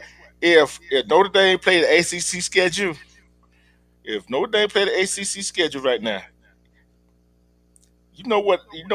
I'm take one of the losses away. They'll Who be did they? undefeated in the ACC right now, Yeah, in my and guess opinion. who be? They they Guess who? Yeah, they'll be undefeated. You know who be behind them? Georgia Tech. So that'd be a good goddamn thing. But all I'm saying is, if we're going to have that for the group of five, we got to have the same engine for the Notre Dame committee. You got to have the I same think engine for them. I think no. I think if Notre Dame and Georgia Tech played a game tonight, I think Notre Dame would beat them by 2 touchdowns because Georgia Tech has issues stopping the run. Yeah. But like I said, it's the same. I've been saying this. I've been saying this ever since the playoffs that Notre Dame should join the conference. I ain't just started saying this. Like it's just like they put Notre Dame in because of namesake. Well, I don't see that happening anytime soon because right, and Michigan is talking about going independent. You Yeah, heard about hell, that, then? yeah. Look here, Notre Dame doing Mi- Mi- Mi- Michigan is talking about going independent. Hell, if I was Stanford and Cal, that's what I would have did before joining the ACC. If I was Cal and Stanford, I would have went independent. Salute to you, Big Greg. Ain't no way in hell I would have, been flying my kids way across the country every other week to play an ACC team. No, man, I wouldn't be doing that. Ain't no way in hell I would do that, bro. Mm-mm. it's what it is. But like I said, no, they shouldn't be in front of Alabama. I said that on the post game show they shouldn't be, and that's told you on the back end. I think Bama should no they shouldn't be in front of Bama. Bama should be in front of them. So Yeah, I feel that way because I really do believe if they played head to head on a neutral site, I'm not talking about in South Bend, I'm not talking about in Tuscaloosa, but if let's just say if they played in Dallas, yeah, if Notre Dame and Bama played in Dallas, my money would be on Bama. I think Bama would beat Notre Dame because Notre Dame, they secondary can be got, and Bama is that team. If your secondary has any weakness, they can get you. They can yeah. get you. It's just the bottom line is like I said, you only play the schedule that you are given. But yeah, make it like Bama used to do, and some teams used to play a week out of non-conference schedule. Hmm. Now you got to play. Now you got to play a whole out of conference schedule. See, I like the way they do it in basketball in NCAA non-conference schedule. It's hard. And guess what the committee takes into account when they decide the 6 to 18 they get there? They take in consideration the non-conference schedule that you played. They take the consideration of the strength of schedule. You see what I'm saying? Which which committee is giving Notre Dame props on that Miami winning, right? But at the same time, On that Miami loss. They're giving on the them more Miami, credit for the loss than they are for beating the USC. yeah. But on the flip side of it, see, I'm helping y'all out, Alabama fan. They giving Alabama criticizing them about that FSU loss, right? Basically, Yeah, man, because that loss is looking worse and worse, man. They lost again last night. hmm And USC, put it like this, the teams that Notre Dame lost to, man, they keep winning. Texas A&M is undefeated, and Miami is like they don't flip the light switch. yeah, They Miami is looking like September Miami now. yeah. Oh. But is that but I look at it, is that fair? I think not. You know what I'm saying? Because what Bama was number 4. I don't think they should have dropped 6 spots though. Not really. That's my opinion. Well, we'll see what Miami does with Virginia Tech is going to play a big part. USC, if USC beats Oregon, man, it's going to be hard for anybody to jump Notre Dame. I'm serious. I think what needs to happen for Bama, I'm gonna be honest with you. What if I'm a Bama fan? I'm hoping that either Mizzou or LSU upset Oklahoma. That right there will open the door wide open for Bama again to be in the playoffs. That would be the easier path. Mizzou being upsetting Oklahoma or LSU upsetting Oklahoma, which could happen. Until Yeah, next which Yeah, could weekend. happen. I, But that's Good. the thing. They got to take is care it, of Auburn, man. They got a lot of distractions going on. Kane Womack, Oklahoma State is trying to get Kane Womack from Bama. They got a lot of distractions going on right now. Down there. A lot of distractions. All right. Keys to victory for USC today. Detroit. USC, keep doing what you've been doing. It been working. Keep doing what you've been doing. Hey, why change anything? That's straight to the point. hey, USC is going to have to control that uh, that quarterback. You're going to have to keep him contained. They're going to have to push pressure on him and disrupt his because once he get in the rhythm, that boy is surgical. And if he starts running, it's off his run game. If he gets a couple of yards here and there, and then he wants to throw, it's going to be a long night for USC. So they're going to have to contain that quarterback and make him play outside his realm of play. Because if not, he's going to be surgical. He's one of the top 4 quarterbacks in the nation right now. So just we contain him, and I think you'd be very successful.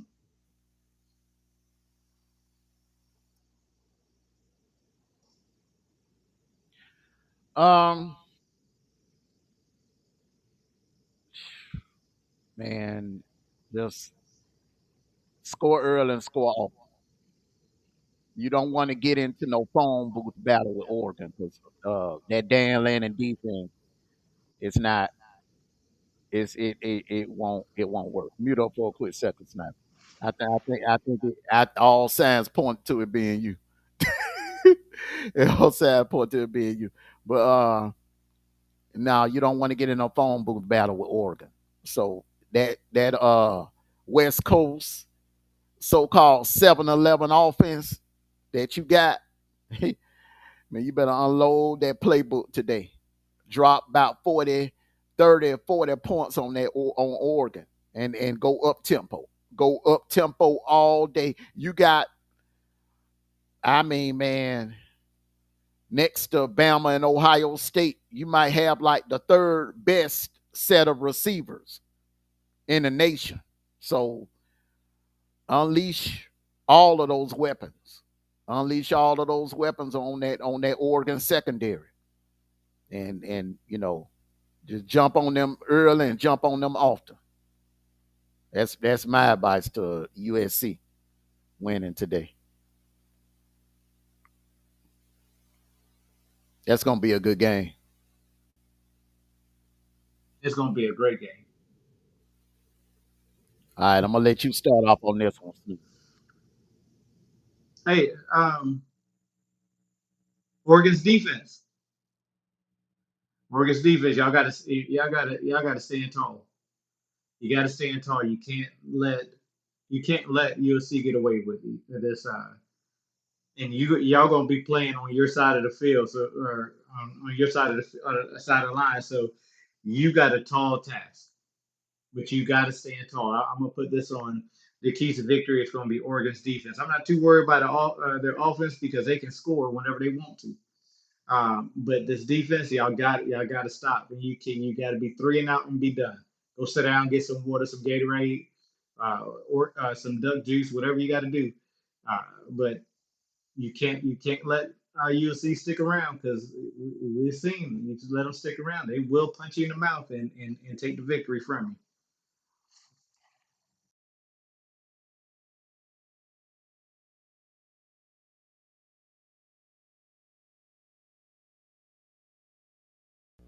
I'm gonna say this right here with Oregon. You got one problem.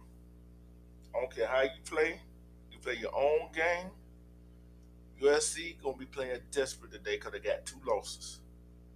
They got two losses, and guess what? They're gonna be fighting tooth and nail. If you got your foot on their neck, you need to go ahead and close that door when you got a chance to. But if you don't, you might have two losses going to the last game of the year. All I'm saying is score out there and keep your foot on their neck. Especially if you got a chance to put them away. You got to. So they got two losses, they playing for their playoff lives.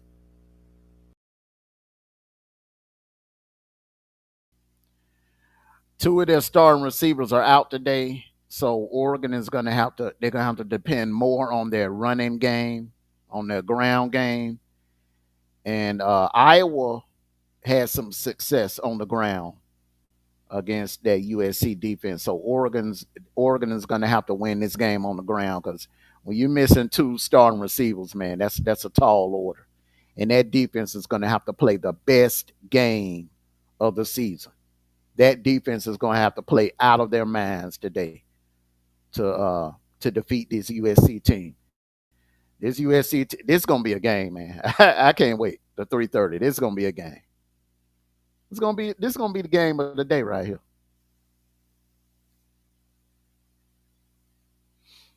That's what game All day right. is right now. Yep. But they should be in Atlanta for the next one we're about to talk about. D True. What them Panthers got to do tonight. Well, the one thing they got to control Heinz King. That's one thing they got to do. That's the main thing they got to do. And Heinz King, I'm not just talking about the running game. He had proven throughout the season that he can pass the ball when they don't stop him from running. So I don't know how you're going to stop him, but that defense got to step up tonight. They got to step up tonight. It's on Pitt defense. So the defense got to do what they got to do. So you got to stop Haskins from passing. Got to stop him from running. And they got a heck of a running back. They got a heck of a wide receiver. So I don't know what part of the Haskins game you're going to stop. You going to stop him passing? Or you going to stop him running? And you definitely, when you get to that fourth quarter, it comes down to the game. You got to focus on Haskins. So it's pick your positive with Haskins, basically, Pitt, and stick with it.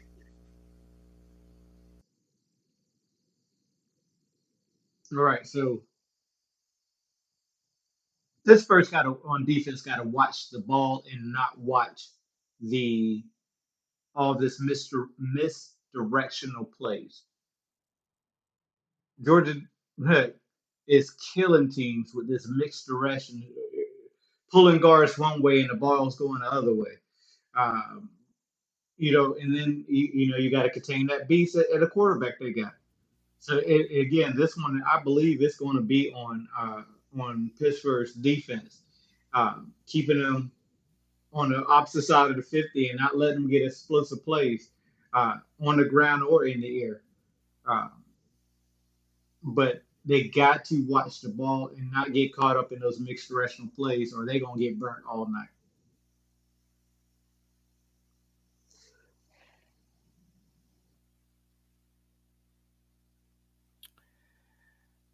They're gonna have to keep doing what they've been doing all year. They're gonna have to stop that run, which they're more than capable of doing.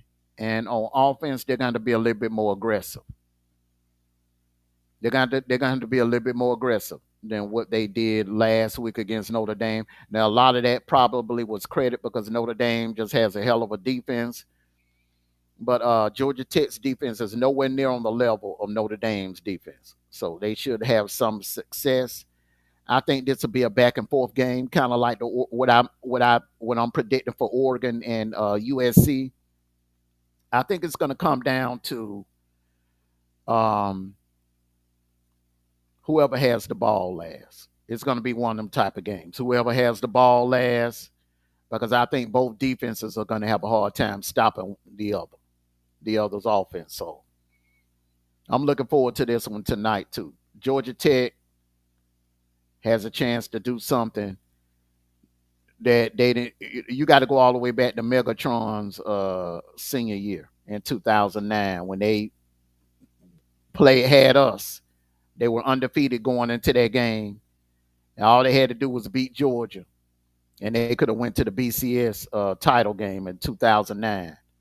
But we all know what happened. Shout out to Mark Rick. We all know what happened. Georgia crushed their dreams. Keys to victory for Georgia Tech tonight, in my opinion. In my opinion, man, unleash Haynes King. Haynes King got to play that game you had last year on Black Friday. Multiply that times 2, and you'll win. Y'all, you got this right here. Win and you win and get to Charlotte. That's your pathway to the playoffs. You got to go through Charlotte and win in Charlotte, and you'll be in the playoffs. Haynes King all day. That's my key to victory. I think this is going to be a defensive game. They're going to both defenses are going to have to step up on both of them, especially Georgia Tech. They get kind of greedy sometimes on defense, and they miss their assignments. So they got to stay poised. They got to do know your assignment, stay in your lanes, because let Pitt get rolling on that offensive side. You let Pitt get rolling, they will hurt you. But it's going to be. I think it's going to be a defensive game. It's not. I don't think it's going to be a high scoring game. But one of the teams who I will pick later is going to score. I believe it's going to come down to a field goal, and I'll tell you that later on. I'm gonna say Hans King, and mixing a little bit of running back, wide receiver, bitch direction plays, and the defense. I gotta agree with you, Sniper, on that. Defense got to step up for Georgia Tech. Let's see what that defense really made of tonight against Pitt. So, like I said, that's a whole lot of bunch of you got to do, and they're gonna do it. So. That's my key to victory for Georgia Tech.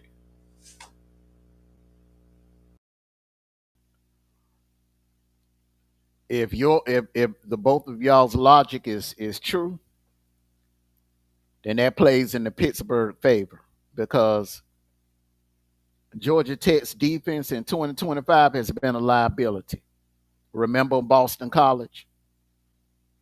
Georgia Tech's defense was a liability in that. Almost cost them the game.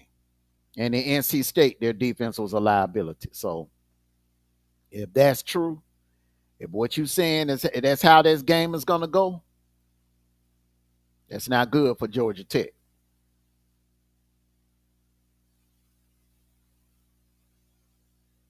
You know, I just had to say something. I don't got nothing good to say about Georgia Tech.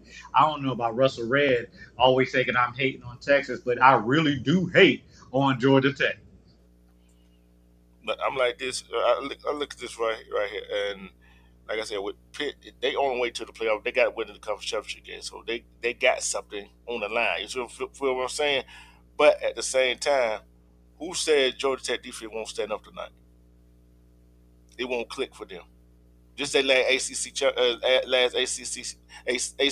game before they play Georgia. They ain't got no other way to make up for it. So it either do or die.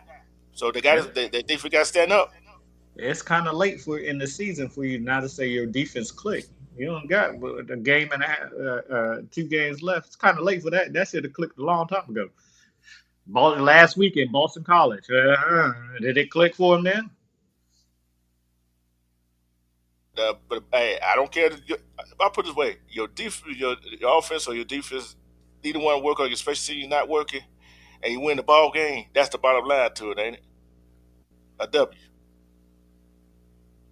No matter how you win ugly. You win by a blowout. It's a That's win. what that's what I always say. A win is a win, man. I don't give a damn if it's pretty except for today, like today on Cupcake Saturday. Now you gotta air it out. Now this next game, mute up real quick, sniper. Mute up real quick. This next game, fans in Miami, Vanderbilt, and the entire city of Tuscaloosa are gonna be praying. They're gonna be like this for Mizzou to pull off a miracle and upset those Oklahoma Sooners. Because those three fan bases need that to happen today. Miami, Vanderbilt, and Bama, they need Oklahoma to lose today. That will erase a lot of their problems and move Oklahoma out the way. Bo Perbula is back. Like I said, that ankle ain't going to be 100%, but the threat of that passing game down the field will be there. So that right there could cause a few problems for that Sooners defense. With that being said, if I'm Eli Drinkwich and the offensive coordinator, I am telling Bo Perbula to air it out. I'm coming out there in the first half and I'm testing that defense down the field. Damn that trying to run with Ahmad Hardy. That ain't working today. That is not working today. What you did last week against Mississippi State, that ain't working against Oklahoma today. You want to air that thing out, but you got to get into that secondary. If you're going to have any chance of beating Oklahoma today, you got to get into that secondary. That's my advice to them.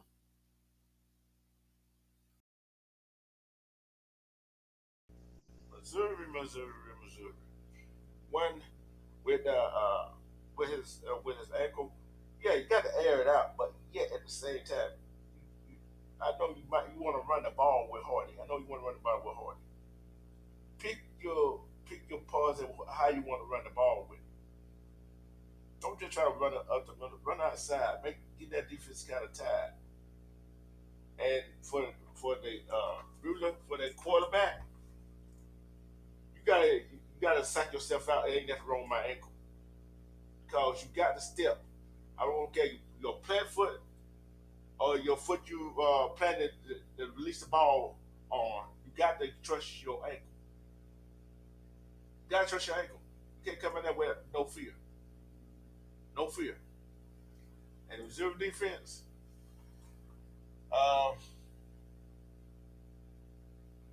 y'all gotta play y'all best. Y'all gotta play y'all best with whatever I gotta do. Ain't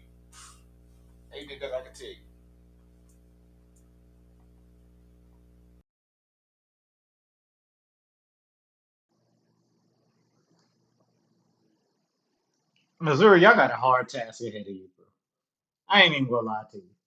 I'm gonna be 100% real with you. You got 11 men on the outside of the field that loves more than to hit the quarterback, and they will get after your quarterback. And if so, it's going to come down to quarterback play because if your ankle ain't 100%, and you will be chased a lot today. You y'all are going. It's going to be an ugly day. Offensive line, you got to protect your quarterback today. You got to protect your quarterback. If you can keep him upright 75% of the time, I think that y'all will get it. You'll come out victor. But that is that's a two-course meal over there in Oklahoma's defense. I'm sorry. It's going to take a lot. That defense right there don't give up too much. So you're going to have to, the offensive coordinator, you're going to have to come up with some type of plays that's going to get you, second and 4, uh, you know, third and 2. You're gonna have to stay in front of the line, in front of the chains the whole time because it's not you get behind that defense is coming after you. I don't know if that was a keys to victory, Amondo, but I don't know what to say. That Oklahoma defense is that is something else.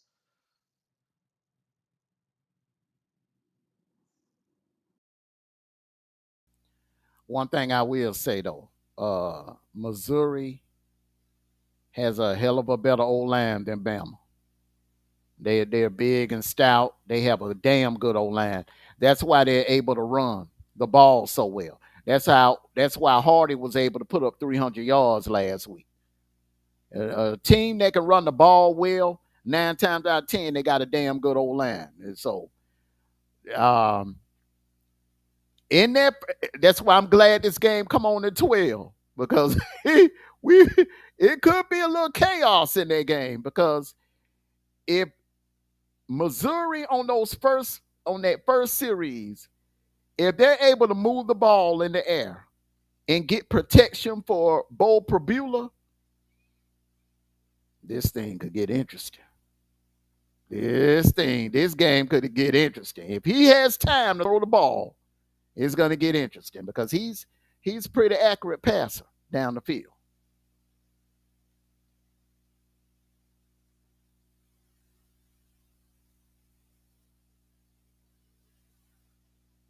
Keys to victory for Boomer Sooner, sniper. Hey, you got to go out there and punch Mizzou in the mouth. Don't play around with them. Don't play with your food. Go out there, eat, and look for seconds. Your defense, hey, you had an advantage already because he's on a little nub ankle right now. Get after him, make him uncomfortable, and like I said, punch him in the mouth. That's all you can do with Mizzou because if you sit there and let them just and jab and jab and jab and jab and they ducking it, y'all gonna be in a world of hurt. So punch him in the mouth. Don't play with your food, and eat your dinner and then go look for seconds.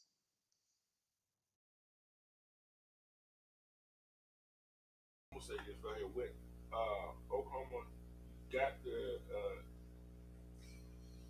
Oklahoma got the on defense. You got to make Hula make him make him make him a whole lot uncomfortable, especially with that ankle.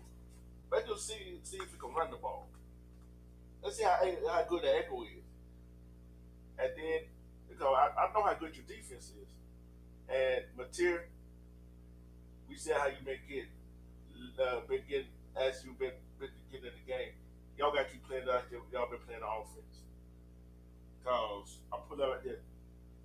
The Missouri coming in here to be spoiled to keep y'all out of the playoff. Y'all at home, and y'all don't want me to one of the teams that get put out before the last game of the year. So it's on y'all to keep y'all playoff hopes alive, and that's all I gotta say.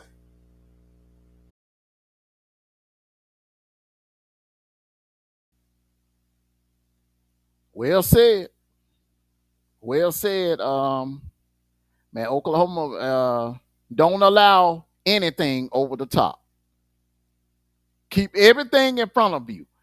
I'm gonna be honest with you, man. I would play a lot of zone today. I wouldn't do too much blitzing. I wouldn't do any blitzing today. You don't. This is a game you had to do what you had to do last week because that was Ty Simpson. But this week you don't really have to blitz. Play the run and put your safeties back and don't allow anything over the top. That's my key to victory. Simple game plan for Oklahoma. Don't get cute on defense. And your DBs, be careful trying to jump routes because you were taking gambles last Saturday. It could have went the other way. Could have went totally the other way. All right, game prediction time. What's the count now, D True?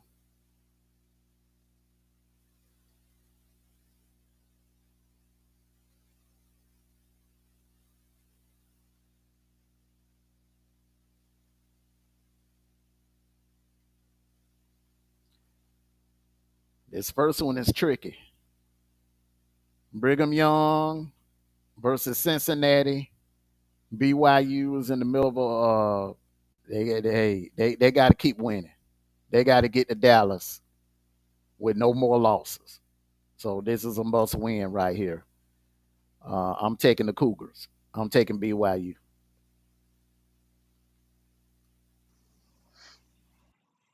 Give me the upset and take. I'm gonna give me Cincinnati. I think they got just enough for what it takes to win this game. Uh, Brigham Young, they're scrambling. So give me Cincinnati.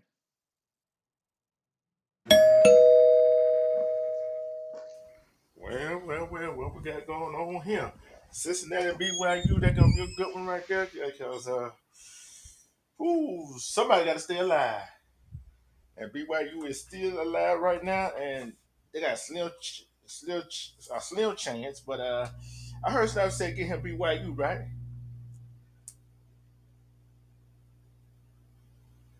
Yep, that's what he said. BYU. And I'm going to give our records while we wait for Cincinnati. This is a hard game for me right here, bro. It's a hard game right here for me, and I got to figure out what they playing at. What they playing at? Wait a In minute. Stop. Cincinnati. In Stop. Cincinnati. They playing in Cincinnati. Stop. Did y'all say I took BYU? No, you took Cincinnati. Oh, okay. I thought they said I took. Yeah, I was yeah, like, wait a no, minute. yeah, I took no. Cincinnati. Sniper calling for the upset. But guess what? I'm taking BYU. Cause I'm tell you why I'm taking. Hey, it sounded like I was going Cincinnati, right? It sounded like I was going Cincinnati. Sorry, Cincinnati Bearcats. The problem is BYU got a playoff spot on the line. They can not afford to lose this game, especially with that last game of the year they got coming up. I'm taking BYU, Okay. especially with the 2.5 point favorite. Hey, I gotta take BYU. Okay, Sniper the lone wolf on that one. Michigan, this is a tune-up game for Ohio State. But be careful. Be careful with that quarterback for Maryland. Be very, very careful. But I think Michigan can take care of business today. Give me the Wolverines. Yeah, and I'm right along with you because they are not looking ahead to at Ohio State because they already got Ohio State mentally already 4 years straight. You see what I'm saying? They already got a mentally, especially some of them kids that have been there since they were freshmen, sophomore, junior, now seniors. They in that some of the players' head already. So I take a Michigan. Give me Michigan. It's a sweep.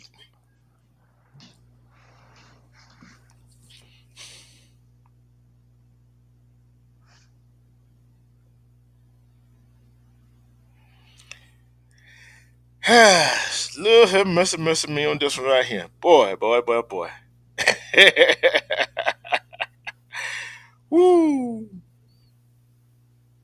Okay. Jay Madison and Washington State. They got a chance to impress the voters, I mean, the committee today. A golden opportunity. I think if James Madison do what they've been doing all year to everybody else, to this Washington State team, oh man, that conversation gonna flip for that Power Five spot. Mm. It gonna be, yeah. It gonna be interesting. But I'm gonna say this right here. Jay Madison is in the hold on, I think in the Conference USA, and I think Conference USA. Don't get me wrong. Don't get me. No, they not. I think Yeah, in the Sun Belt. In the Sun Belt. Sunbelt. Yeah, Mm-hmm. and interesting. The Sunbelt, the America, it Conference USA, all battle for that last spot. Goes, of course, nobody need to. I'm gonna have to take. I'm gonna go. I'm gonna go with Jay Madison, bro. I'm gonna go with Jay Madison. I cannot get over that. I can't. I gotta go with him, bro. Okay. Sniper. You know what? Let's keep it going for the Cinderella team. Take a Jay Madison. Yeah, let's Mm-mm. keep it going with them. Oh, okay. Okay. Who Okay. you got? I'm with you, man. I got James Madison. James Madison. They on the mission. Yeah, They on the mission, bro.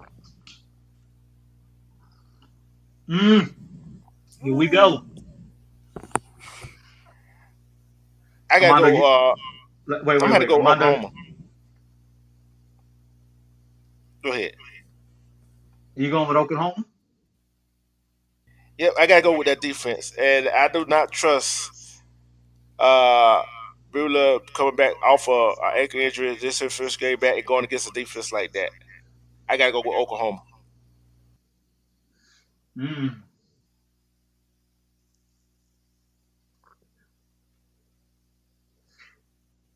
Amondo, the Oklahoma got a good defense. Mm-hmm. Damn good defense. Damn good defense. But so does Mizzou, but Mizzou can score too. Oklahoma can score. This gonna be a give me the Tigers.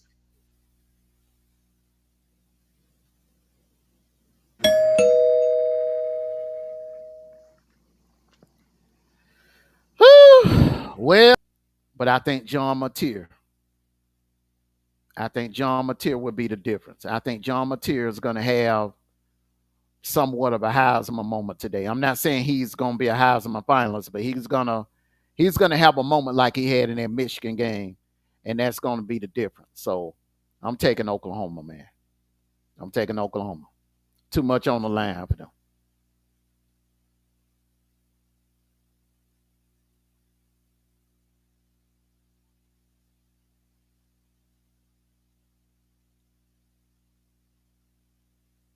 All right, oh boy, I want to tell y'all, fella, I'm gonna pick. I'm gonna let somebody go first. This game right here, Virginia Tech could play Sparta for 2 weeks in a row. That's crazy, ain't it? That's crazy. Who going first? Go ahead, bro. Hey, set it off. Hey, go ahead. I just wanted to mention that. I just want to mention that since nobody want to mention it. I'm taking Miami. Mm. Miami, I think they're pissed about the rankings, and they're going to make a statement today. They are too close, too close. They what happened last year. They're gonna do everything in their power to prevent what happened last year from happening this year. If they don't make it to the playoffs, it'll be because of the committee. The committee is praying for a bailout. They're praying for a bailout because they don't want to be in a situation where on selection day, Miami is 10-2, Notre Dame is 10-2, and they got to tell the world, Their head to head don't mean a damn thing. So I'm telling you, Miami, I don't see them losing no more. I'm taking the Canes big, big. The only Yeah, problem I have with that Amondo is who's back there at quarterback for Miami. Mr. Inconsistent himself. Uh, if Virginia Tech comes back with a scheme that will put him under pressure, Carson Beck under pressure, this game is going to be a long day for him. And I think Virginia Tech can do that. And aren't we playing in Virginia tonight? it's a noon game. Well, noon It game ain't a in night game. it doesn't matter. If y'all know y'all know what Virginia Tech Stadium is like. So I'm going with Virginia Tech for the upset and also for the spoiler. Yeah,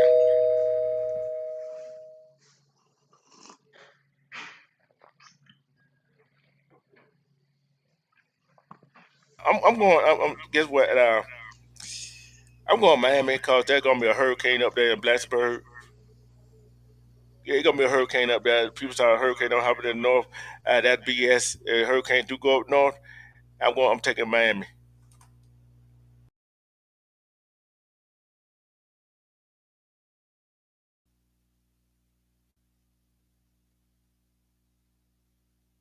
Too much on the line, in my opinion. All right. An old Southwest Conference hate rivalry right here game.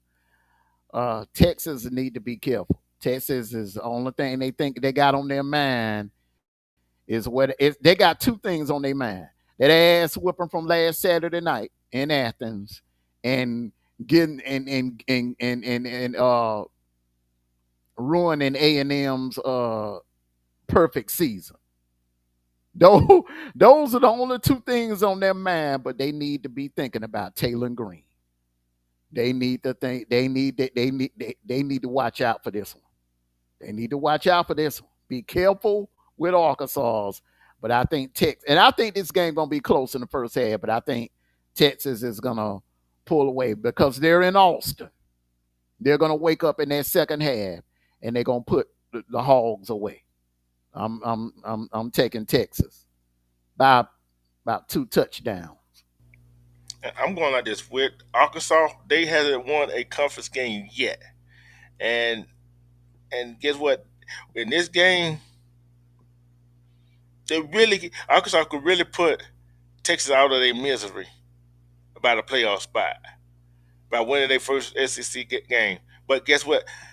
It's not going to happen today. I'm taking Texas.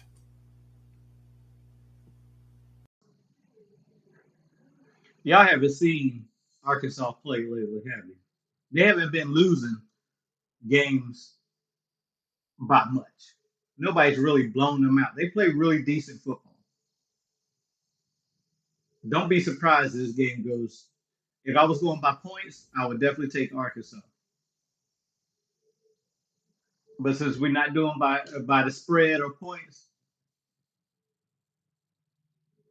I think Texas still upset about last week. Give me Arkansas.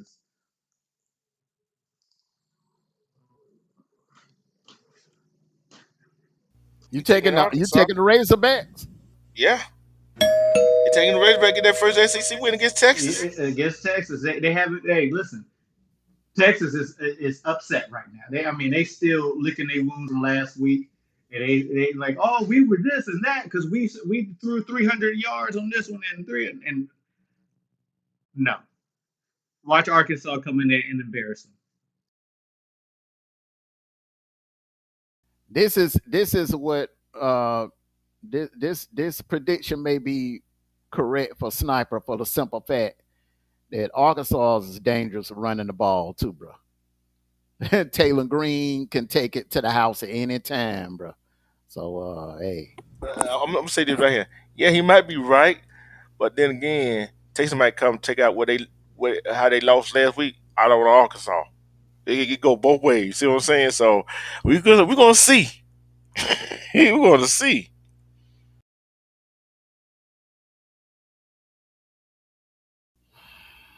All right.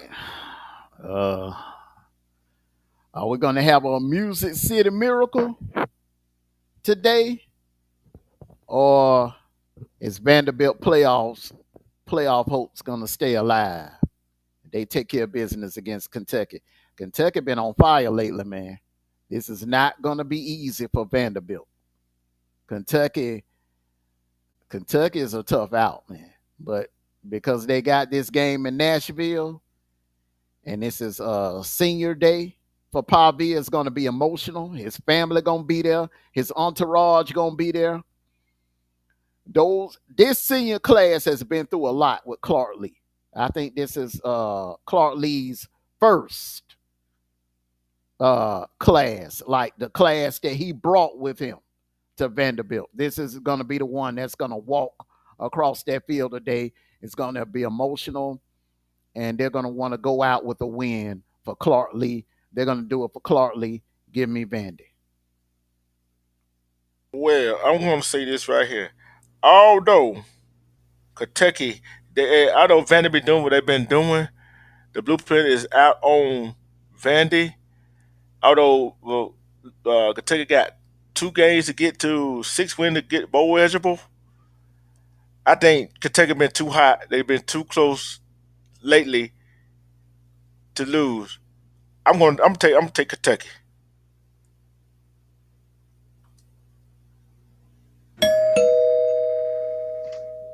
I ain't mad at you. I mean, this game could go either way, but I think the hype is still there for Vandy. Vandy's come a long way, and they're still playing hardball. So I'm going with Vandy.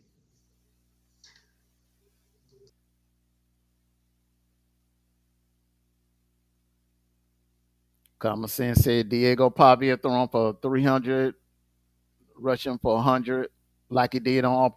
Hey, man, I can see Pavia going off today because this is going to be his last game playing in that stadium. Even if they make it to the playoffs, they're not getting a home game. So this is the last time that he'll suit up in that stadium, bro. It's going to be emotional, and I don't see him losing his last game in that stadium. So that's why I'm taking Vandy, man. And common sense. Don't forget, Daniel also threw for over 300 yards too in that game. So hey, both quarterbacks had a career day. So it ain't gonna matter. Come on, bro. Give Vandy they flowers when it's No, needed. You I'm don't not got to gonna get keep. a flower. Look, I'm not giving it. No, no, no, Golly, no. brother. Okay. Hey, Amondo. Get y'all to take their prop then. We ain't played them yet. Uh, no. Get y'all to take their prop. I'm giving them their props. No, not I think. you, not you. Okay. I do my sniper. That man will never give Georgia Tech any That's props. what I'm He hates saying. Georgia Okay Tech. then. Okay then. Now you know why I went with that now, don't you? Yeah. Tennessee and Florida. Whoo. Well, what do Florida need out of this game? You gotta ask yourself that. What do Florida need out of this game? They need Lane Kiffin on the sideline today. Nah.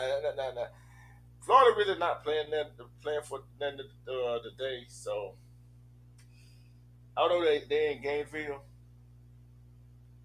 I'm gonna go with Tennessee. I'm gonna go with Tennessee in this one. I picked Florida. They'll let down so many dunk on. I gotta go. I gotta go with Tennessee.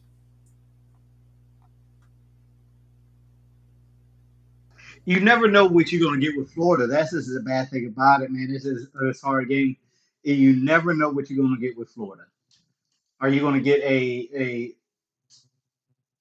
running a running offense and a pass stopping defense, or you gonna get hey, it is what it is type of day?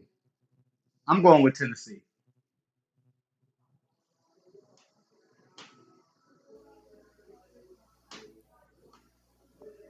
I just don't think that hold on.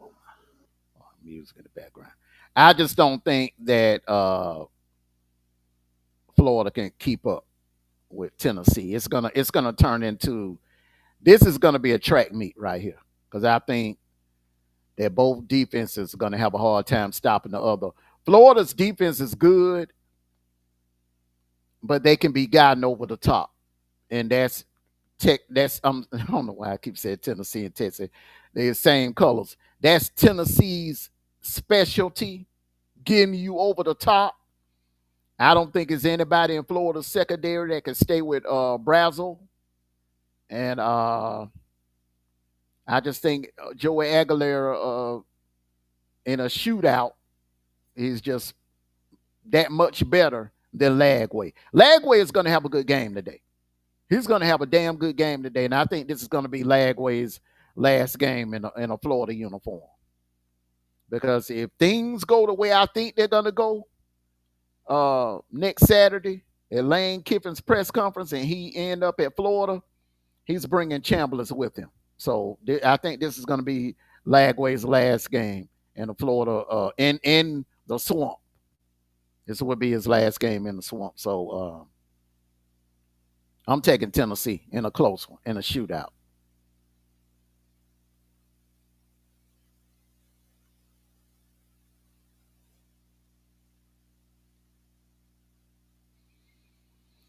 All righty. One of the main events, one of the headliners. I'll start off with you, Sniper. You know I don't like you, right? I knew you was going. I knew you was going to do this. I knew it. I knew it. I knew it. I knew it. Hey, listen. This is going to be a game. I think this is going a practice game for Jordan Hurt to when they go to play Georgia next weekend. It's something about that defense that I'm worried about with when it comes to them Georgia Sharp team. Um, but go ahead and give me that team. What team? Pitt That or Georgia team. Tech? Pitt or Georgia That Tech? team. What team? Not Pitt, the other one.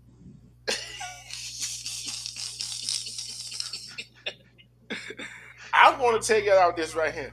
What y'all just see about Georgia Tech last week or the week before? That defense will step up when it needs to, and they do. And the offense come through when that defense steps up. I'm taking Georgia Tech. It would no give me on this one. Y'all already knew who I was taking. I'm riding with Georgia. I've been riding with Georgia Tech. I told y'all watching for Georgia Tech last year, and guess what? I'm riding with them.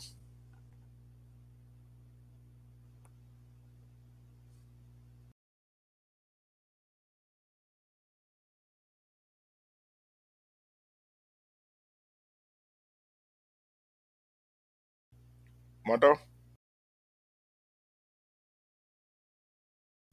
I think Georgia Tech is the better team. I'm concerned about their defense because if Pittsburgh, if they come out running and passing, that Georgia Tech defense has been suspect most of the year. Um, but I think Georgia Tech will get them. Georgia Tech need this game. It's imperative that Georgia Tech wins this game today because they know next week is going to be ass whooping. So this is the game that they need to secure a pathway to the playoffs. And if they win today, then I suspect that they'll do a little load management next week because that game next week means nothing in the Mercedes-Benz Stadium. This one right here means everything. Everything. Because they have not been this close. They have not been this close ever to going to the playoffs. And they haven't been this close to a national title since 2009. So I'm taking Tech.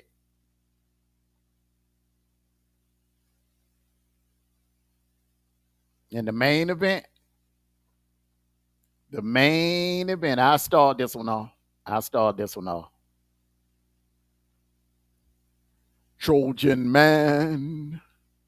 Listen, look, games like this, you need to come with all your weapons because USC, when you playing a team like USC with that offense or Lincoln Riley offense, you got to be able to score. You got to be able to match them point for point. And that's going to be hard as hell to do when you missing not one, but two of your starting wide receivers. I'm going with the Trojans.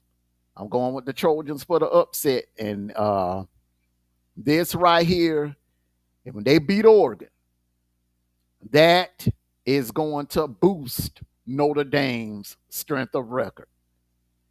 Which means, if I'm a Bama fan, I am praying for Missouri to pull off that miracle. I'm praying for Missouri to pull off this miracle. Because if this right here happens, if USC beats Oregon, ain't no way in here that committee is dropping Notre Dame down. I'm telling you. I'm going with USC for the upset. I'll say this right here. Back to that Tennessee and Florida game. Florida got a whole lot of players out, so I'm just letting you know. But in this USC and Oregon game, it's gonna be a close game. But I like Oregon because they've been here before. That coach been here before, so I'm taking Oregon.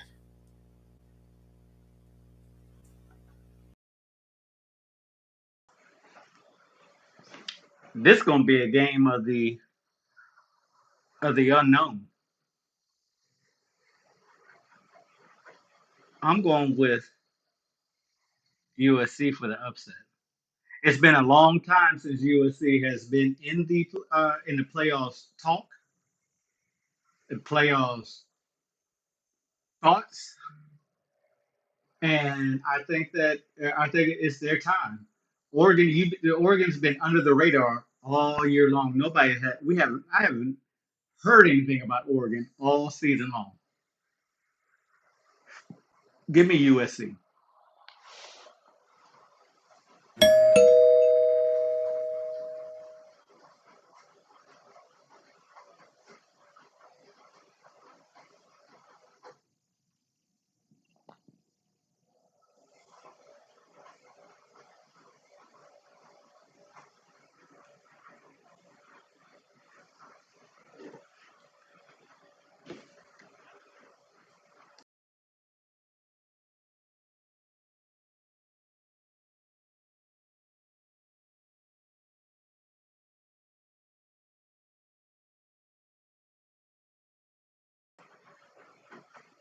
Amondo, you on mute? My bad. I said the only thing left to do is to give out helmet stickers. We did a post game show last night. We finally did a post game show last Saturday, and we forgot to hand out helmet stickers. So we're gonna hand out helmet stickers for last week and a helmet sticker prediction for today. So I'll start off my helmet sticker from last week.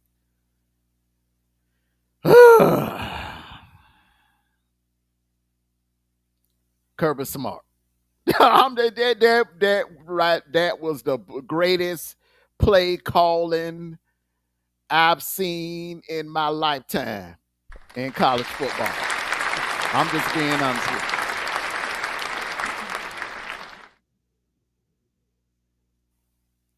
Kirby Smart. Normally I would give it to a player, but that Kirby Smart from last week. This week,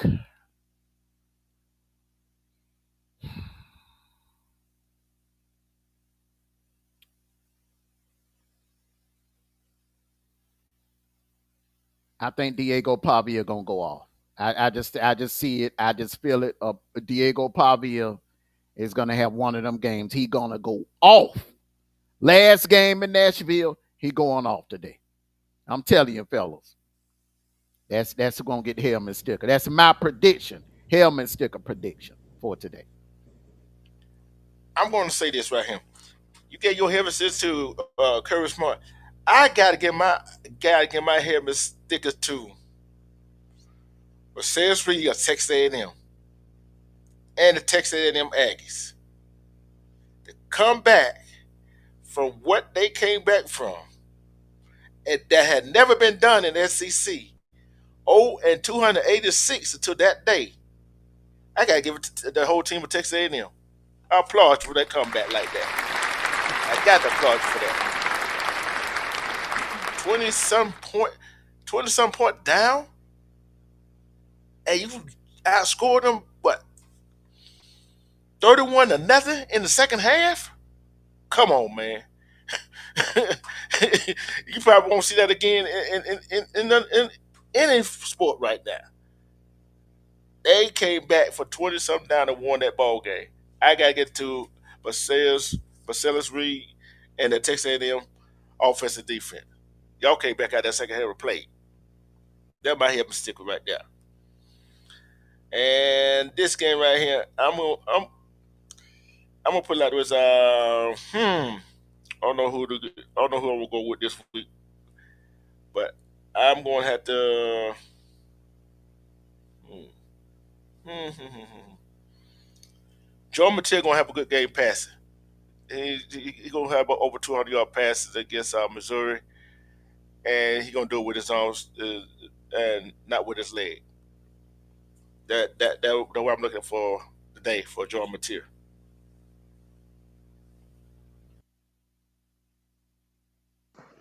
So both of y'all took my stickers,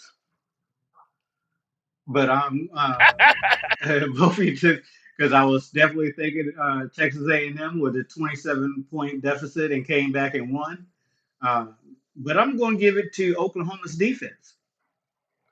Um, they made Ty Simpson look uncomfortable. And we all know Ty Simpson got a very quick release. He plays fast, but they took him out of his element. So I'm going to give it to Oklahoma's defense. This week, my helmet prediction is I'm going with USC offense. I think they're going as close as I think this game is going to be. I think USC's offense is going to explode all over Oregon.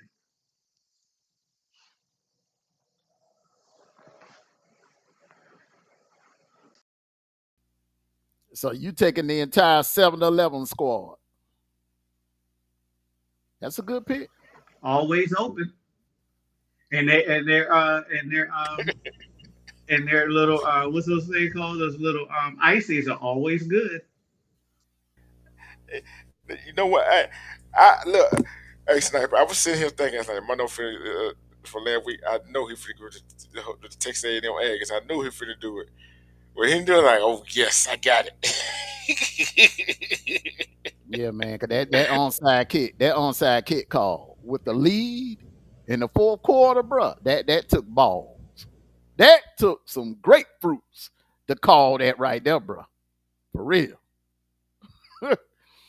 But yeah, that man, that was an epic comeback though. 27 points down in the second half. That right there. Normally that don't happen in college. That would happen more in the NFL. I see that happen in the NFL, but in college, you don't see that Not in happening the too often. SEC. Not in the SEC. Definitely 286 not in the game. SEC. Hell no. Mm-mm. 286 game. No team had came back from 27 points down and won until last week. Okay, okay. I don't know, G Bama boy, if you are just trolling He or trolling. you He just or trolling. you because I'm about to go in on you, bro. Because you know He what, trolling, man. y'all Bama fans make He, every excuse in the freaking he, world he about all this trolling. stuff. Whoo, Lord Jesus! All He right, look, I'm trolling. glad you said it because I'm He like, trolling, man. He don't believe that. He don't believe that himself, man. He just trolling, man. Him and Common Sense TV, they take a turn trolling, man. they calling each other up, talking about some and high fiving each other like tag you win. Okay, I got you. 'Cause Hey, hey, Mondo, they like, oh, the truth and Mondo ain't finna fall for it. We get Sniper. Yeah, I know they trolling. But yeah, G Bama boy, man, I've been man, look, we and the thing about it is we are a member of a lot of other channels.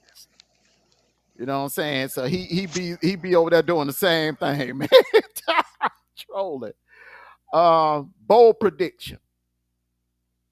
Sniper, I'm gonna start with you. Bold prediction. And then we're gonna get ready to get on up out here. Bold prediction. Mm-hmm. I forgot about this segment. Bold prediction. Bold prediction is that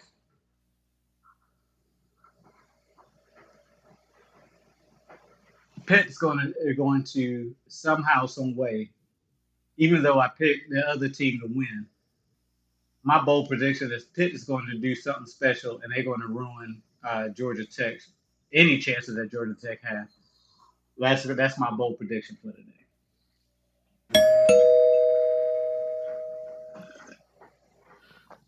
All right. I'm gonna say this right. I don't think we had SMU and Louisville on here, right? SMU has got one loss, but only the problem is they got to play Louisville, and Louisville trying to play Sparta since they ain't going nowhere. I think Louisville gonna really, really expose SMU at SMU today. Really expose them.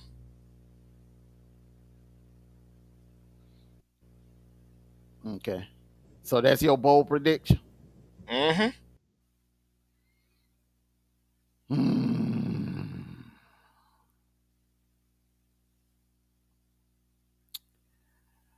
My bold prediction is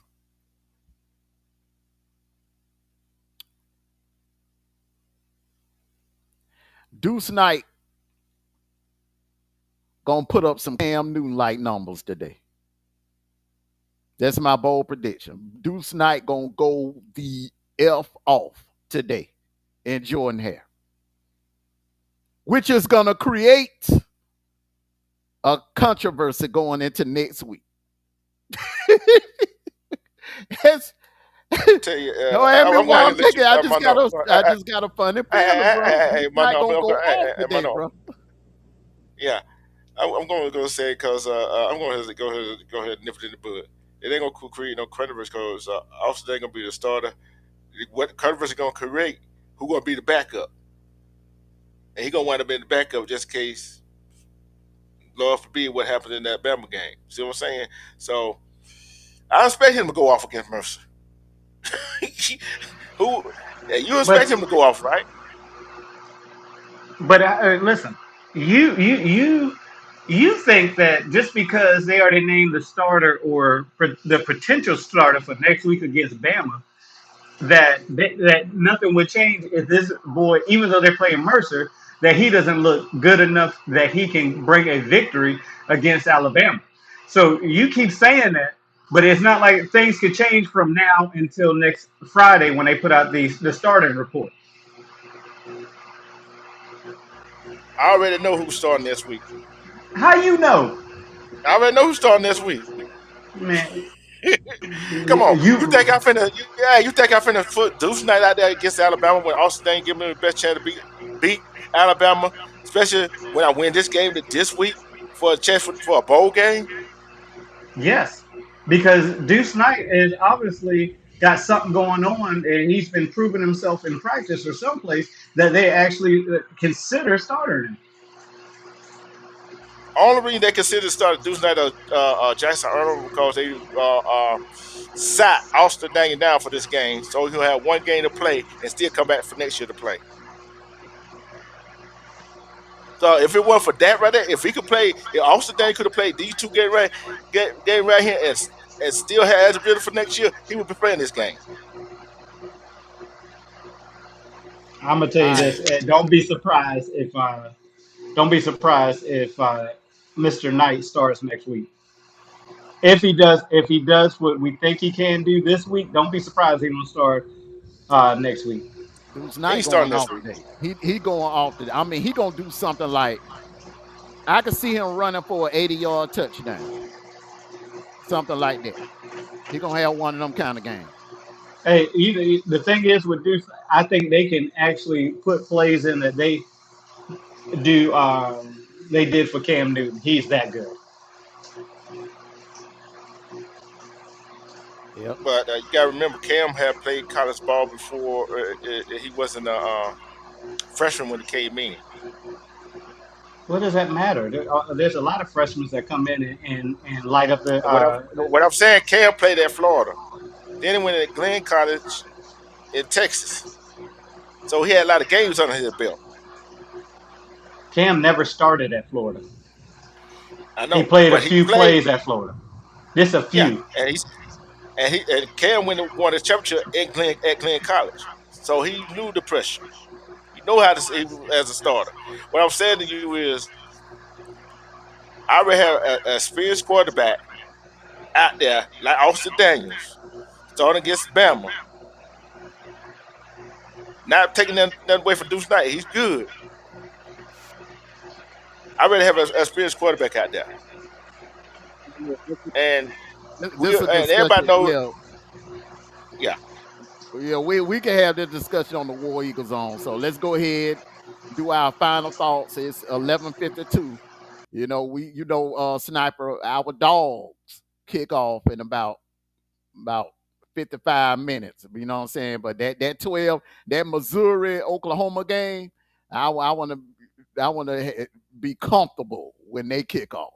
And I want to sit down and watch that one. So let's go ahead and get our final thoughts. We're gonna start off with you, Sniper. Stop drinking coffee other than Folgers. Yeah, a lot of y'all woke up upset this morning, knowing that we was going to talk. Hey, we told you last week. We don't care who it is. We gonna talk about your team if your team like a egg. Speak the poop. But hey, I wish you the best of luck to all teams today, and go dogs. I'm gonna say everybody sit back and relax, enjoy the day, and hope y'all have a great, great day. And and for the teams, okay, college, high school, basketball, okay, what sport it is. Uh, hope you have an injury-free day today, and one more, love and respect each other. Because when you love and respect yourself, you see you do all the BSS. Self-love is the best kind of love. Because who could love you better than you love yourself? And one more thing, war, damn eagle.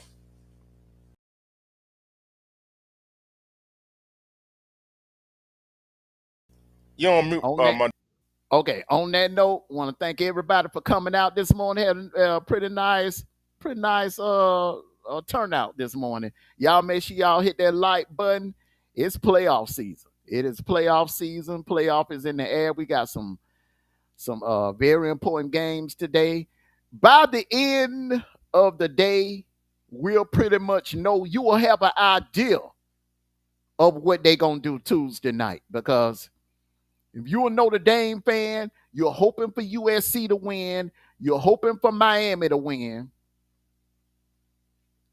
If you're a Bama fan, you praying for Missouri to win.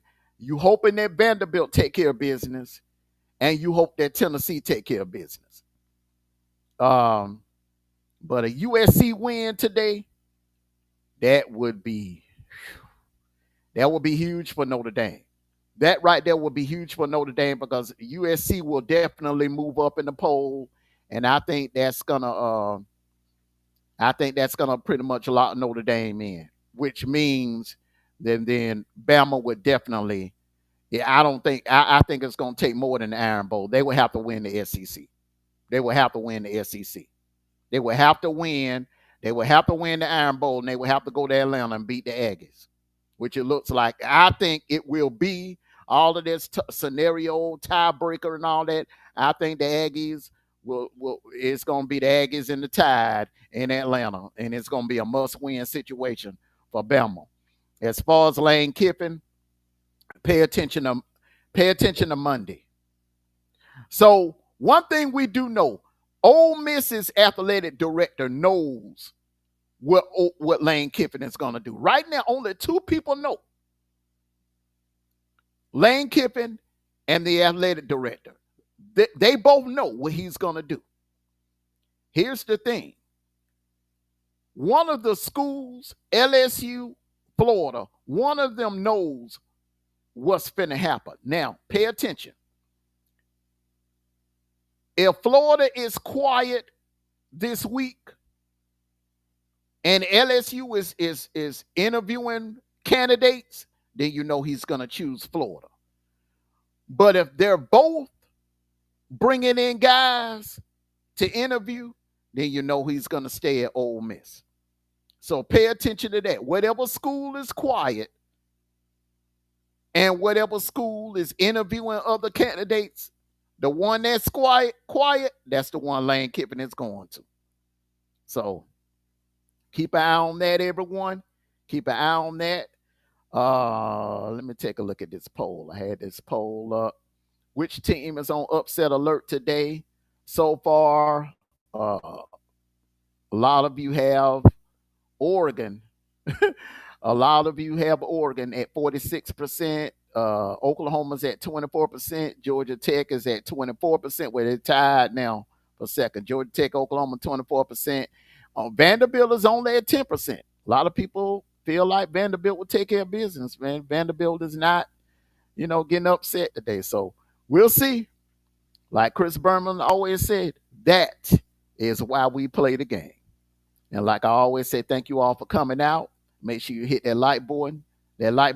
Enjoy the rest of your college football Saturday. Be safe. Don't get into any trouble. We're in the holiday season officially. Don't be out there drinking and driving. If you're drinking, make sure you get a designated driver or catch an Uber or Lyft home and park the car. Okay, it ain't worth putting your life on the line drinking and driving. So please be safe. Take care of yourselves and each other.